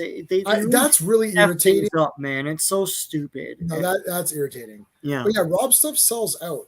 And the thing is like, it was really brutal. So I ordered off eBay and I paid double, of course, than what I should have paid. But I said to the guy, I was like, dude, you can't miss these. Yeah. Like if I miss this, I'm screwed because I'm not paying double every time. Like that's why I have it. Literally, it's highlighted. It's like Rob Liefeld everything. Like why is that so hard to get? Yeah. Yeah. Thanks. We appreciate that. So anyway, okay, so let's continue on. So again, we are going through this. We own these issues, and I've got them on digital too. But this is the best way to show them. Yeah, it's just I don't like supporting these. I like supporting the actual comics. But what are we gonna do? This is the best way to show it. Yeah. Okay, so now this issue is also turned as well. So this is like a horizontal comic as well. And like look at how goddamn awesome this is. Like, okay, so like every page, like look at this is outrageous. So this is actually I think this is two horizontal pages. Yeah, like you flip it and it's like and it's double, like a calendar. Yeah, it's like a calendar. There you go. Yeah, that's crazy, right? So, and then you go back to this, and this is super exciting right off the bat. His eyes are red and shit here. Yeah, yeah, like and he looks different. Yeah, Juggernaut. Yeah, look at that. I don't know what happened to Spider-Man, but whatever. He's like mega. He's like different looking now. What do you mean? He's different looking. He's got red eyes, and his costume is differently colored. Oh, you're talking about Juggernaut. I thought you said Juggernaut. I thought you said Spider-Man. No, I don't know what happened in the Spider-Man comic. Yeah, the dovetails into this. Yeah, yeah. The color. Okay, so the color of Juggernaut changed here. Now I don't know if this is the fault of the digital version, or if this is how it just was. No, I think something happened to him. Looks like something happened to him or something. I don't know. Oh man, I had that Spider-Man issue too. Yeah, I can't remember, man. But I don't remember, and I don't want to go find it on here. But in any case, it continues from that. But I really liked this page. I just the way Spider-Man was like looks here with like, I don't know. I just think this looks really cool. Like the super shadowing all over his blue. Yeah, the blue, and I like the red here a lot, and the blue's very clear, and Shatter Star basically gets thrown. Mm-hmm. And I mean, this has been done in other comics. So, but the point is that it's awesome, and literally throwing him, and then it's Juggernaut just looks really pissed off in this comic. Yeah.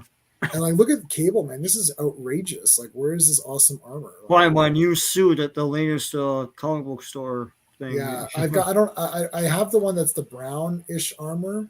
Back then, they really would make it back metalized. They wouldn't do that now, but yeah. They don't do that anymore. No, I know. I don't know why. They did it for something recently. Oh, one of the He-Man figures I have. Oh yes, they did it for the new battle armor thing. The 2-pack with and they're battle damaged. Yeah, I can't remember what it's called. I have it, but yeah. Okay, so yeah, they did it for. Well, they did it for not Thunder Punch, Flying Fists He-Man. Oh yeah, I don't. I have think that so. Yet, yeah. I'm pretty sure. Okay, so back to look how crazy that I mean, this is so exciting. Yeah. Yeah, Juggernaut looks awesome. He's really pissed off in this one. Here comes Siren. Yeah. Or she takes off the helmet. Yeah. So I like the way that they kind of. So in the Spider-Man issue, Spider-Man webbed his eyes and tripped them up a bit. Yeah. And I remember that. So then here's like a team effort. They're like, okay, we can't defeat this guy. So what are we gonna do? Yeah. So Siren gets the helmet off. Now it's supposed to be magically fused, but Shatter Star's blades are enchanted blades. You see, like they're glowing. Yeah, so it's magic versus magic. So it's magic versus right. So the magic blades are able to like carve out like a section, and then what's her face Siren removes the full thing, and then now he's exposed, and now he's like super pissed. Now I remember when this happened, thinking this is so cool because I don't remember seeing Juggernaut without that helmet too often. No. So I thought, well, this is really neat. Yeah. And this is like a super like good page, like it's like the shading and everything is awesome. Oh yeah, shit! Like look at that, man. This is cool too. And then So here's where Deadpool comes in, and he teleports all these guys, and like Bridge and everybody's like, "What the shit's going on here?" Yeah. And then this is that. That's just yeah. So that's where that ends. The pinup or whatever. Yeah. Yeah, pinup. So yeah, we still got time. Let's go through one more. One more, yeah. Let's do one more. Yeah, why not? All right, so this is 4. I mean, I could reread this again. I just read these like yesterday, and I'm like, I'm good to read them again. They're too fun looking. Like they're too action packed. They have a forward momentum to them that like comics just don't have anymore. You know. So now I remember here. Oh look at okay. So this picture of so Toad was my character that I had my avatar as in Marvel Strike Force. Right. And then I was using this picture as my online Toad character. Yeah. So Deadpool teleports them to Tolliver. I don't think we see Tolliver in this one though. Do we see him? No, I don't think we see him. He's in the shadow. Yeah, so we only see the mouth. Yeah. Okay, so this is further. So the point is that you're still getting a lot of action, but the storyline is being furthered through the action, right? Not through people sitting at a table talking about politics. Yeah, and I'm not even saying left wing or right wing politics. I'm talking about mutant politics. Like there's the Quiet Council in X-Men where they sit around and talk. And you're like, what is happening here? Why is this happening? No, it's brutal. And I'm like, and I actually say it's brutal. And then people get pissed off, like, well, it's character development. I'm like, well, you could do it in a different way. Like, character development is not just people sitting and talking. Yeah, go forward with the story while developing the characters. Right. Like, show them in situations. Show what they're all about by how they react to things, rather than sitting and freaking talking and stuff. It's like, this is a comic book. It should be a visual medium, right? Right. And, that's why the artists were important. Yeah. Maybe more than the writer. I know. Back then, especially, like, it's the artists that were selling the comics. Yeah, like... I mean, Image was totally Image that. Was right? Image. Image is Image. Yeah. And I mean, you and I are writers. We're not artists, so we'd be the writers on these books. Yeah. I think once you get the two together... Yeah. Then you got good magic. Yeah, but back then they were having the artists write the stuff too, and it's weird too because even if you look here, it says there's artists and plotter and like words and Robert Liefeld is plot and art, but then you got I don't know. Well, I guess they're saying Nancy is the writer. No, I know that. I know the omnibus says by Nancy, so it doesn't say by Rob Liefeld. Oh, really? You know how they say like X-Force by or whatever? It's they highlight. Oh, that's wrong. I know because we were buying this because of Liefeld. Yeah, I think the thing is that plot is so it's weird because the plot is the story, and I think it's the Marvel method. It's Marvel method. You're peddling it out, but you're telling the story. You're storyboarding the damn thing. The thing, right? And this character comes in, so you're telling a story. Yeah, it's like the classic Galactus trilogy story where it's like Surfer or Jack Kirby. Yeah, you introduce the Surfer and then Stan was like, what is this? And he's like, well, if he's a god, he must have a herald, right? It's like that's totally his creation, like Kirby's because he plotted it, and then it makes sense. Yeah. Yeah. Like Galactus is so huge. How much power is he? He doesn't just show up like, "Hey, I'm here." Like it's like he'd defeat have to me in this like next issue. Yeah, like what if he traveled all that distance and then there was no planet? Yeah. Or there was nothing viable, right? So yeah, so Rob Liefeld came up with the story and plot and everything, and then Nicieza basically wrote the bubbles, right? Yeah. Like, and that was the Stan Jack kind of a thing. I will say this, which is funny, because people say Jack Kirby did most of it, and I agree. And they're like, well, Stan just did, some of the dialogue or whatever. Right. So apply that to this. Rob Liefeld did most of it, and Nicieza did the little thing. I'm not saying his stuff was bad or whatever, but anyways, obviously it's not bad because X-Force is awesome. But so Blob here is pretty. I found Blob to be very threatening here, and I gotta tell you, up until this comic, I thought Toad was garbage. No, they make Toad awesome in this. That's what I was saying. Like, they brought back older guys and put them through the 90s, like Rob Liefeld, like prism. Yeah. And they're kind of cool. Like, Blob is cool here. He's not just a dumb fatso. He's threatening and freaking awesome. Yeah. Yeah. And Toad is not a joke, know? Oh, Blob is awesome. But literally Toad to me, I'm like, wow. I thought this guy was a trash character. And he appeared in this. I was like, holy crap, this guy is crazy. He's weird. He's scary. And this is the Toad I used in my Marvel Strike Force on my Discord and all that. Like, I used this picture. And I thought this Toad is so creepy. Like, look at this. Like doing the weird teeth. Oh, yeah. All the stains and teeth, with the green crap on him. Gideon is like super beefed up, man. So we got Cable and thing. So here's where so we got Cable here talking to Boom Boom and Domino, and then in the meantime Warpath is like, just doing Warpath, getting in touch with his himself, native, and he's like, moon and stuff. Oh, yeah. Look, I know. This is the millions of teeth. I counted, and most of them have 40 teeth. It's like 20 on top, 20 on the bottom, and I was like, yeah, I don't have that many teeth. I think I have about 20, like normal. You're trying to count them. I'm counting them. Wait.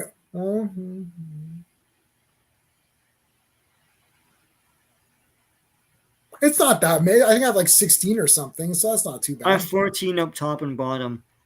Here it's like 20 up top and bottom. Usually, when you count them all, like yeah.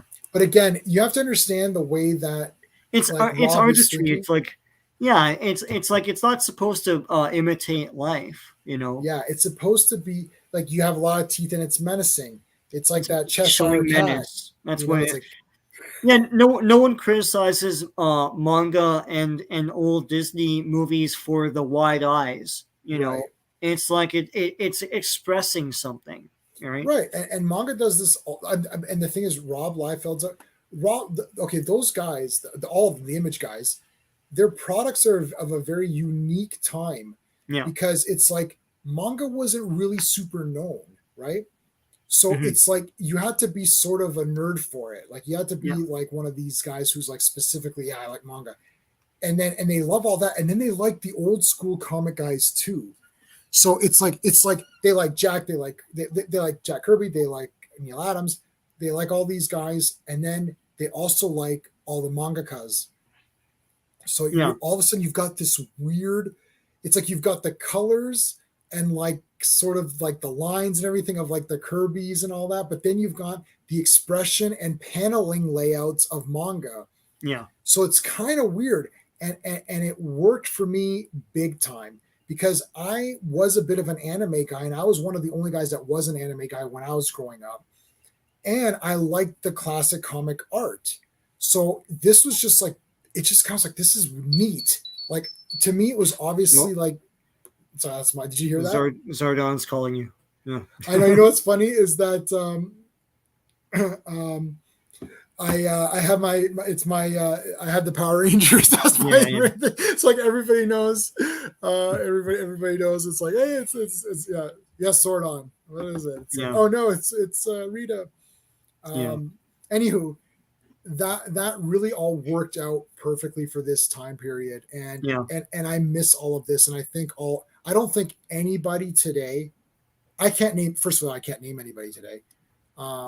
And I don't think anyone today is as good as anyone from Image. No. Well, in terms of what? In terms of art. Just telling a story, or Well, probably story too, but art for sure. Art, yeah. I want to say something too. I'm going to say the obvious here. Yeah. Reading going through old comics and stuff like this. Diversity and inclusion was effortless. Yeah. It was unspoken. It was balanced, and it's like I kind of miss this. I kind of it's like Warpath is awesome, and it's like yes, I thought he was lame too. In this thing, Bridge is cool, and it's like it's like nowadays they have to make a statement with these characters. They didn't have to; they were just cool characters. Like when Warpath was revving up to fight Juggernaut, that's awesome, and that's a star-making moment, And it's like, and all these women, they don't have to like show up the men and all that. They're great fighters. They do great things, like Siren took down freaking Juggernaut just now, right. So it's and the writers weren't making statements by doing all this stuff. They're just telling stories. They're all cool characters, full stop. And it's not you really see like that. There's just an effortless, like sort of manner to it that I really miss nowadays. So okay, let me see this for a second here. If only Giant Size X-Men. Okay, you know what the problem with comics today? You know what the problem with old comics? The problem with old comics is that there's no diversity, except for this comic, which was literally created for diversity. It's like they even threw Canada. They're all international. That's what. It's like Russian Cyclops. We have Irish Banshee. We have German Nightcrawler. We have African Storm. We have Canadian Wolverine, which I'm glad. We have Scott, who's American. Okay, so you need your American guy. Oops, shit. Native Warpath. Yeah. Warpath, who's a native. Who else is on here? That was the whole point of that. Right. That they're trying to make them international and more diverse, right? And they didn't have Storm come in and say everyone else is trash. It's like she's like, oh, you men are trash. She was literally a goddess, and people were worshiping her. It's like, what are you talking about? And now today they're like, oh, we had this big diversity thing. Let's pat ourselves on the back. It's like, guys, Giant Size X-Men #1 had all the diversity you could ever want in a comic, and it was awesome. Yeah, because Colossus was like the damn best, and then you're like, oh, this Nightcrawler guy's awesome. Yeah, and obviously Wolverine's awesome. It's like Storm was awesome. Yeah, and the story was cool too, man. It's like they're trying to find the X-Men, and when they find him, it's like, you shouldn't have come here. He knows. It's like, what are you talking about? It's like, the island is a Krakow and all that is crazy. Like, oh my god, yeah. Look at this page. Holy shit, this is like super cool. This last one was awesome. Like, oh my god. I think Shatterstar is like the best, maybe his best guy that he draws. Yeah. Like, this is like super. Oh, they made him such a loser in these newer comics. Oh yeah. This guy was like the shit, man. And like Farrell's like, yeah, I like what I'm seeing. I like when people are like, there needs to be some sexuality too. It's like you know what's happening in that one panel, but they don't come right out and say it. Yeah, I hate these these like super tame comics. It's like, oh yeah, it's like let's get some sexuality. Well, they have to have sex too. Like, look at this. Like, it's like, ooh, like the mouth and everything. It's like, what's going on here with Siren? And like, Bridge is like, slamming tables. Like, what is this garbage? I don't, Yeah. And look, it's like smoking. Nick Fury, yeah. It's like, damn you, Bridge. What's going on? It's like. I love how his cameo is white.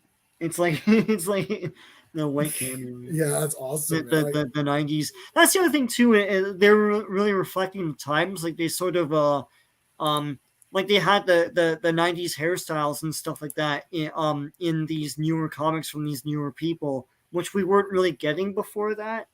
Like I remember when this is like DC Comics, but I remember when Guy Gardner had his mushroom cut, and I was like, and that was something that kids had back then. I was like, oh, and that's like, oh my god, that's awesome! They actually have a new hairstyle in this thing, Yeah, it actually looks like like it looks like your friends, Oh man!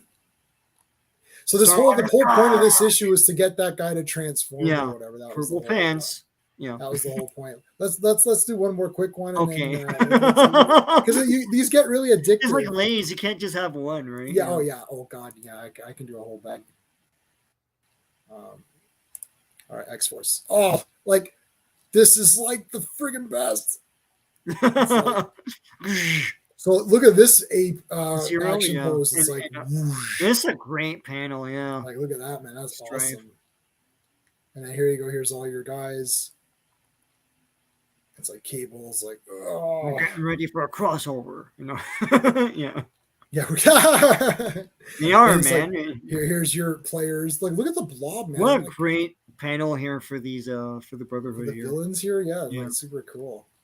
Ooh, and Toad looks freaking. Oh yeah, and then this is a different color scheme, gray and orange. That's interesting. Yeah. And like sex cells. Look at this. They're in a tub. Come on, man. Rub a dub dub. Then she gets us like putting the big thing on, like the teeth on Toad. That was crazy. It's like Feral. She's like literally on top of the counter. Like okay. Oh yeah, they're all fighting with each other in this one. Yeah. It's like this is Warpath. It's like Warpath and Shatter Star never. Like it's like no shirts, like yeah. Is it what was it? The super chest hair? It's like this is they fight to see who has the better chest hair. Yep, that was The Rock was the ultimate chest hair movie. It was, my buddy Sean. Was it I thought it was I can't remember. Tango and Cash. Tango and Cash is a chest hair movie.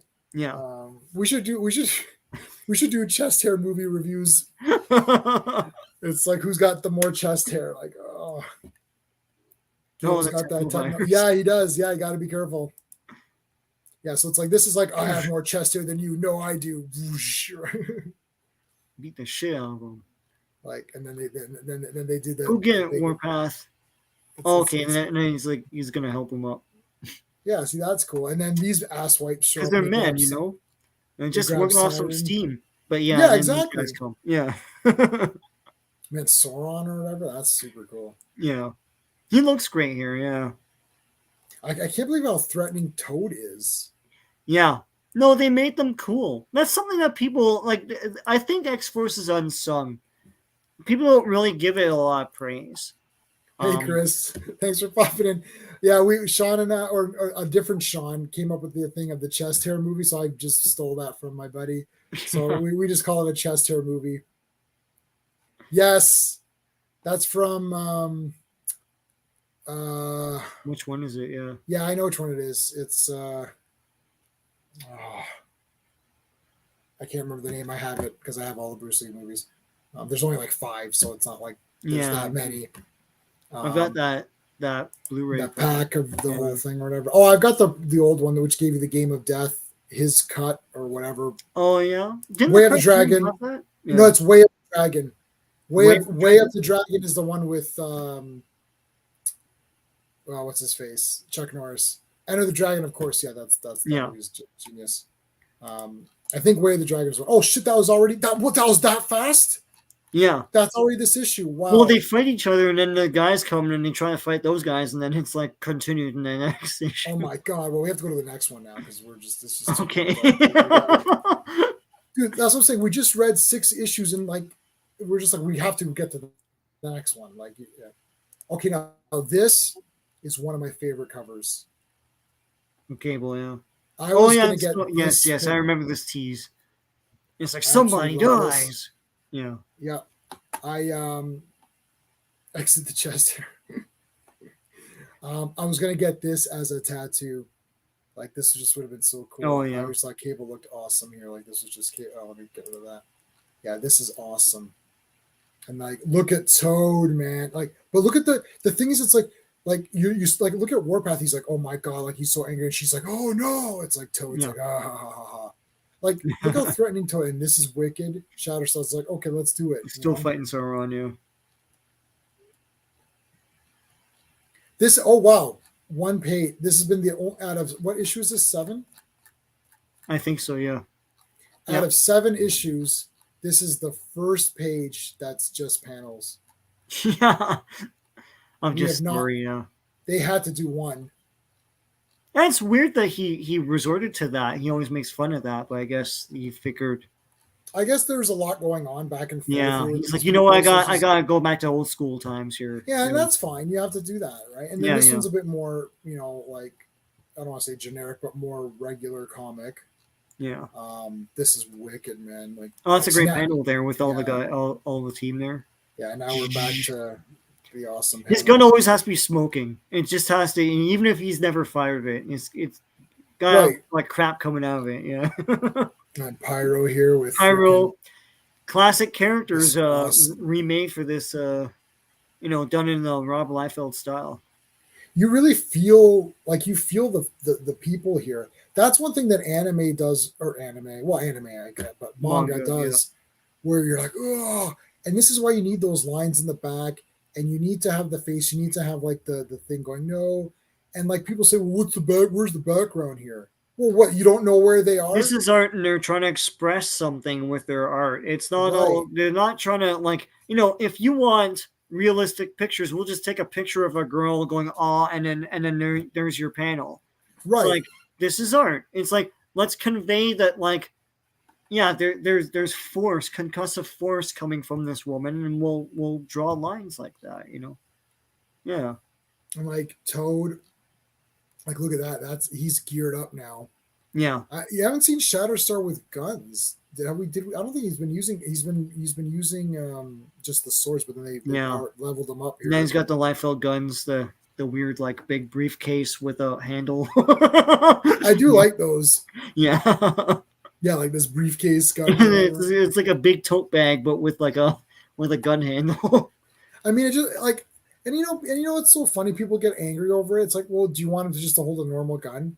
Yeah. Like, isn't it cooler if he has like this weird techno gun? Well, I mean, people made fun of the fact that like the recoil would be vicious, but then again, these guys' arms are like mega big, so whatever. Yeah. I remember canceling comics because there's no recoil. Like, what a dumbassery thing. Like, I don't understand it at all. Yeah. It's just so weird to me. It's a comic book. It's art. Yeah. It's like, let's have some excitement. Again, would you rather this kind of exciting art, exciting panels, fun story, a lot of characters, lots of action going on, or do you want them sitting around the quiet council table talking about mutant rights? Yeah. And these guns are small for Cable. Yeah, hey, that is true. It's like a pistol to him. Well, that's what I was thinking. They're sort of like these weird techno future guns or something. Yeah, right? yeah. Okay, so then we continue on. This is really neat. The shadowing. Oh, that's cool. Yeah. It's like, whoa. It's like he shoots like into shoot point blank. Like, oh! That's awesome. Oh, cannonball freaking went in. Yeah. Holy shit. That's awesome. Yeah. That was the casualty they showed. You're right. Yeah, but the whole thing is he's an external, so it doesn't. Yeah. He's not going to die. He's immortal. And then that leads to Gideon. I remember that leads to. Okay, I think we're going to end it off with that one. You have to see what happens. But I believe that ends to. I think that takes you into Gideon dropping Roberto, Sunspot, because he thought Sunspot was the external. Oh, yeah. Because Gideon is one of them. Mm-hmm. It's like an immortal mutant guy or whatever. Yeah, it's basically Eternals, but X-Men versions or whatever. Which they did bring Gideon back recently in a thing. Oh, okay. But it's not drawn by Rob. It just doesn't look. He doesn't look as. Doesn't look the same. Yeah. But so Sam is like dead, but not dead, right? Like he's lives, and then Cable's like, oh yeah, you're the one or whatever. So that's that, and then that starts to progress there. I don't know when Rob leaves.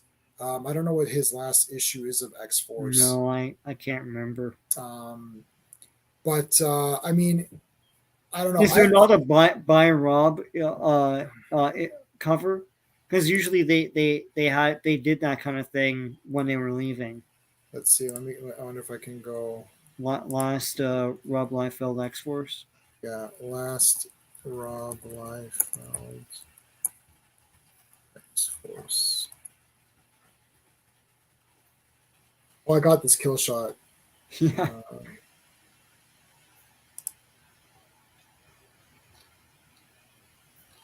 Well, volume 6. Geez. Yeah, I'm still reading the current X-Force. Oh, yeah. Okay, so Rob Liefeld. Yeah, the externals. 11? Okay, so... Stop plotting it after 11. Right. Illustrated the series up to 9. Yeah. So 10, 11, I think he was plotting them, and I guess someone else. And then that was the end of it. Yeah. Though I just pulled out issue 12 10 seconds ago, and it looked like a Rob cover to me. Or maybe that wasn't issue 12. Did you pick up the kill shot or no? The X-Force kill shot? No. It might be in my Rob pack. Oh, you know, it's in my Rob box. But hold on, I got my Rob box right here. All right. Seriously, is this backwards? Oh no, okay, good. Let me see where it is. I have a reader copy of it as well, but holy shit, you did so many of these. Oh, wait, Cable. Oh. X-Men. Oh, is it not here? Did you get this?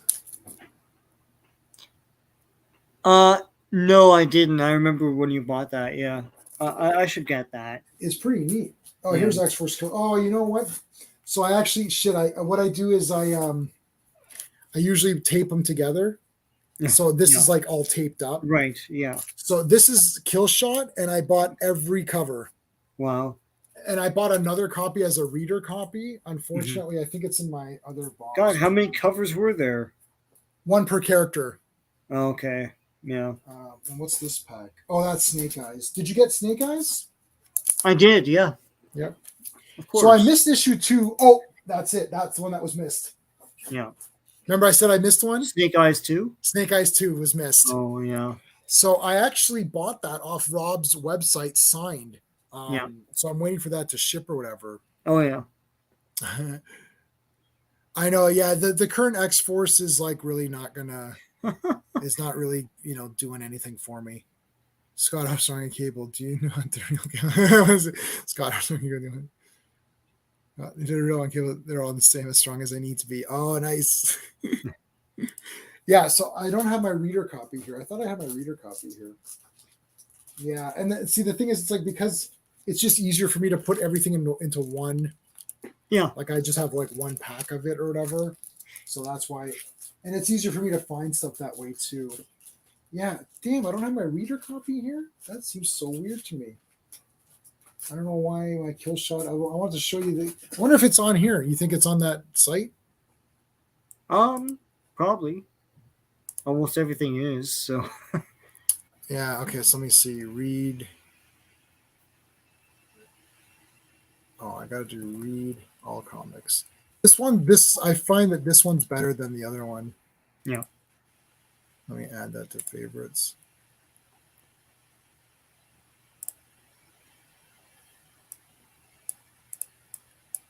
All right, let's try Kill Shot. Oh, really? Whatever.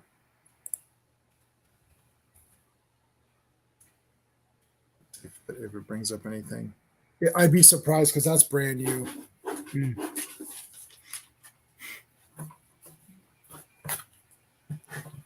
No, I don't think it is. No. Okay, but we can just Google it. X-Force Kill Shot. You still see my screen? I don't have. You can see this. Oh, okay. Let me share it now. Share screen. Okay. Yep. So there's all your covers. So Wow. you got like That's Major X. I also bought Major X. So it's like this one, this one, this one, this one, this one, Oh, yeah. this one. I didn't get this one because Rob Liefeld didn't do it. Oh, I'm sorry. I didn't get every cover. I only got the covers that Rob drew. Okay. Right. This one. This one. So yeah. So what it is like he gets together every. Did I buy you this? I thought I bought this for you. I don't think Killshot. No. Oh, what did I get you? Didn't I get you something? Oh, I got you Profit. Yeah. Yeah. Okay. Okay. The Okay, so if I see this, I'll grab it for you. It's super cool. So it's like he's gathering together all the different X forces from the different universes. Right. Yeah. So it's pretty neat. Like, I mean, like, you know, it's Strife and all that. So it's basically it's Zeros in it. Oh, cool.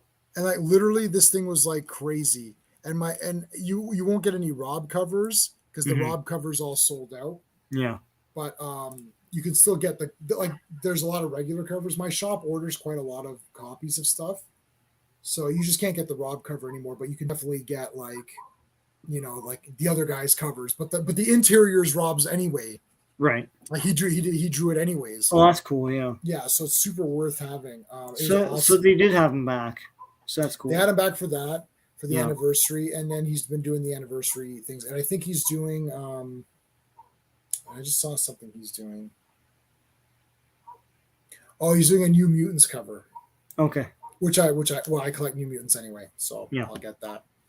But yeah, I mean it's like again, I can show everybody. I'm gonna remove this. That there's sort of some of the collection of that. I've got Boom Boom back there. You can't see her very well, but like so a lot of these '90s figures. I've got way more than that, but they don't fit in the shelf. Yeah. So I mean, we gotta get like. I wish comics went back to this kind of, you know, style. Especially this is what made the X-Men cool. Even the Jim Lee X-Men. I know it was the greatest hits. It was basically like greatest hits X-Men. Yeah. But it was the greatest hits, and it was fun, and it looked cool. It's just kind of. It looked awesome, and I mean, it sold the most. Comics. But the X-Force, I remember like thinking, "Oh my god!" Like I want figures of all these guys, and then they had the X-Men figures that had just come out, I guess, a year or two before, and then they just created a new X-Force segment. And I know Rob Liefeld talked about it on his podcast. And he's like, I can't believe they, you know, he's like, wow, like they're making X-Force figures and this just came out, you know, like they were like super excited to cash in. But they just look like figures, like, you know. They're awesome. Yeah. And Savage Dragon looked like they're just figures dying to be made, right? So, yeah, Team Liefeld, nice. Yeah, I'm on the Facebook groups. I'm on the Extreme group. I'm in the what's the other? I'm on his I'm on his Twitter. He's pretty responsive. He responds to me 70% of the time. Like whatever I post, he'll respond. I wonder how long it would take if I posted like a picture, how long it would take for him to react to it. Like, let me see. Oh gosh, I have I've got so many comments. I don't know what the hell happened here. People are like hating me on something. But let me go to the group page. So yeah, you can go to the group page. There's like 5,000 members. That's pretty good. Mm-hmm. So it's like it's a pretty solid group here. Yeah. So I've got like, oh my god, it shows that I'm live right now. Wow. Is that how you saw me, old BRB? It shows that I'm live on YouTube. I didn't realize that.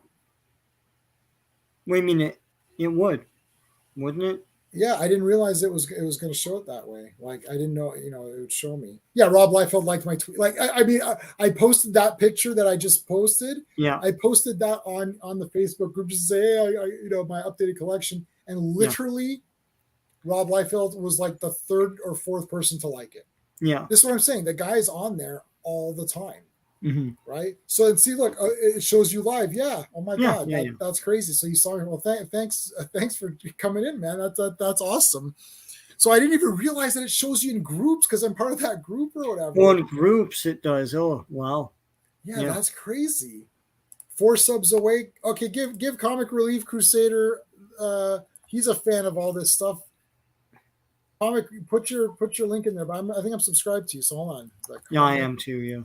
Relief Crusader. I am subbed to you, I believe. So I should. Yep, I found you. Okay. And let me copy. Let's get him to 300 if we can. Get him to the Spartan level. Let's get him to Spartan level.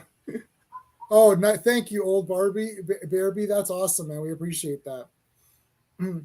So I don't know, man. I love X-Force. We're gonna be doing a lot more of we're doing these 90s comics every week. Yeah. So I'm getting close to doing a Wildcats. There's Witchblade I wouldn't mind covering.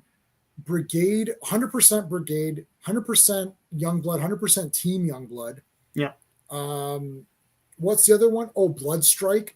Okay, Bloodstrike, I have very little issues of Bloodstrike. No, I know. Me too, yeah. But I really like Bloodstrike. I think it was very hard to find. Yeah. It's the same with most of it. Like Team Youngblood was the most consistent. And then I have the most of those. And it's like Spawn. I mean, I have tons of Spawn. I sold my Spawns, which I sort of, I regret a bit. I think I like the Rob Life. I think Rob was like my favorite. But who did Cyberforce? That was Silvestri, no? Oh man. Yeah. I like Cyberforce. Yeah. I just thought that looked awesome to me. Yeah, Cyberforce I couldn't get into. I think that was another one that was every so often it would come out. I got a shit ton of them though. I was able to. I wasn't really into it because I got frustrated with the scheduling. Right. I don't know if you notice this, but they did. Look in the very bottom. That's all little PVCs of Strike Force. That's everybody. That's cool. Velocity, Striker. Yeah. I forgot all their names, but you see that entire first row. Yeah. So Velocity's at the next to the gray Deadpool. Yeah. And Striker's there. So yeah, I was able to get the little PVC guys of freaking Cyberforce. Yeah. So yeah, man. I mean, I like Cyberforce. I liked all those Image comics. Like, I think for me, it was like, I liked Witchblade also. But I think, I like the art of Wildcats. I started reading it now. It's fine. But Brigade was like, I think my number one. Yeah. Cyberforce, Brigade, Team Youngblood. That's like. Oh yeah. I think that's like the 3 best. Spawn I like my top, but yeah. Yeah, I like Spawn because the art, but I just couldn't.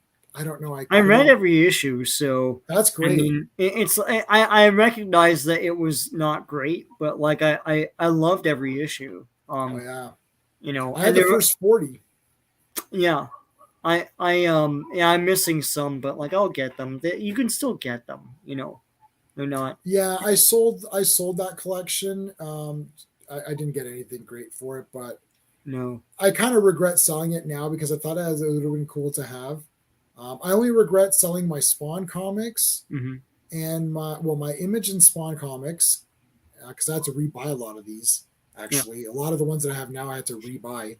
Because I sold my Image comics and Spawn comics, and I sold my Aquaman collection from Peter David. Those are the only ones I kind of regret selling. Everything else I'm okay with because I gave away Superman comics, but like they're not worth anything, and I'm okay with reading digital versions or whatever. Yeah. But these I like having the actual comics.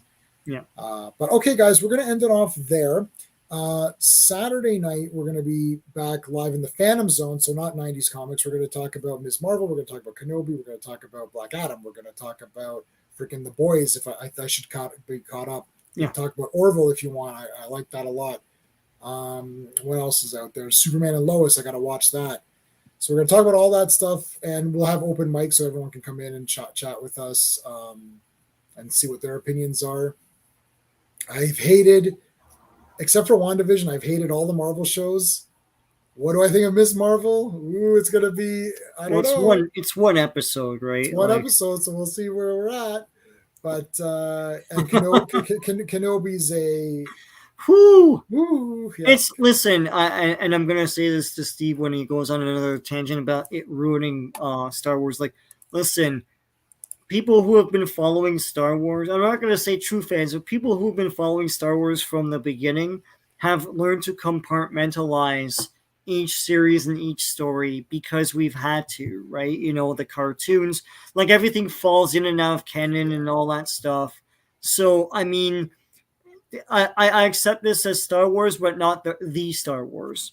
You know, like it's like Resistance. I hate it, but it's Star Wars. But this, it's like it's not part of the continuity to me. It's just not. It can't be. Well, it can't be. Even the lines and stuff. Like Leia doesn't even know who Kenobi is when she makes that message. It's obvious by what she's saying. There's no history where, like, when she was 10, he rescued her twice. It doesn't make any sense, you know. So anyway. Oh yes, that happened on this episode. Yeah. Oh, that was stupid. Yeah. Yeah, that was a bit weird, eh? Like, I don't know what's going on with these people. Why is it so messy? And why is it in the dark all the time? It's just messy. Yeah. I'm not angry at it because I'm done being. I'm not. No, I'm the same too. It's like I'm not angry at it because it's not actually breaking Star Wars, because it can't. You can't accept it as continuity. This is not breaking anything. This isn't the real Kenobi. It's just a Kenobi story. Yeah, I can't. Like, it's an Elseworld story. I'm tired of being angry, so I just ignore. I'm just like, okay, that was an episode of Kenobi, and then I went back to reading my comics. Like, literally, like that's it. And I'm gonna watch it because we're in this position now where we're watching it in order so that we can talk about it on the streams. I know, but I think that's unhealthy, and that's kind of driving these in that. People watch them, but it's like all sorts of YouTube channels they have to talk about, even the ones that hate on it. But the thing is, their viewership is recorded, and at a certain point, it's like, why don't we just not watch them? It's like we've kind of done that with Star Trek. You know, why don't we just not watch this anymore? I don't watch Star Trek. I completely stopped. Mm-hmm. I watched the first 2 episodes of Star Trek Discovery. And I'm like, this is awful, done. And then I'm like, it's not Star Trek. And people can like it, that's fine. Totally cool. If people like it, hey, they like it. Yeah. It's not for me. Yeah. I don't like the 2009 movie, whatever. And I kind of just ended there. I think Star Wars, I always try to give it a chance. Yeah, like I'm too much of a fan. Like that's it. And Chris Persia, you're right. Like, to me, it's all Star Wars tales. It's like another angle of Kenobi, but it's not the Kenobi. There's no way. It's like it doesn't make any sense, man. It doesn't make Chewbacca any defense. It doesn't make any sense. Yeah.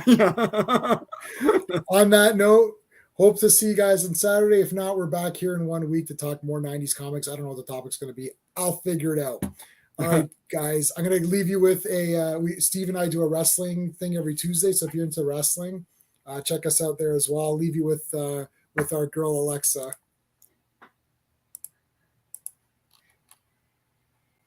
Hey friends, you've just been listening to J-Man, and he is the smartest person who ever lived. So make sure you like and subscribe.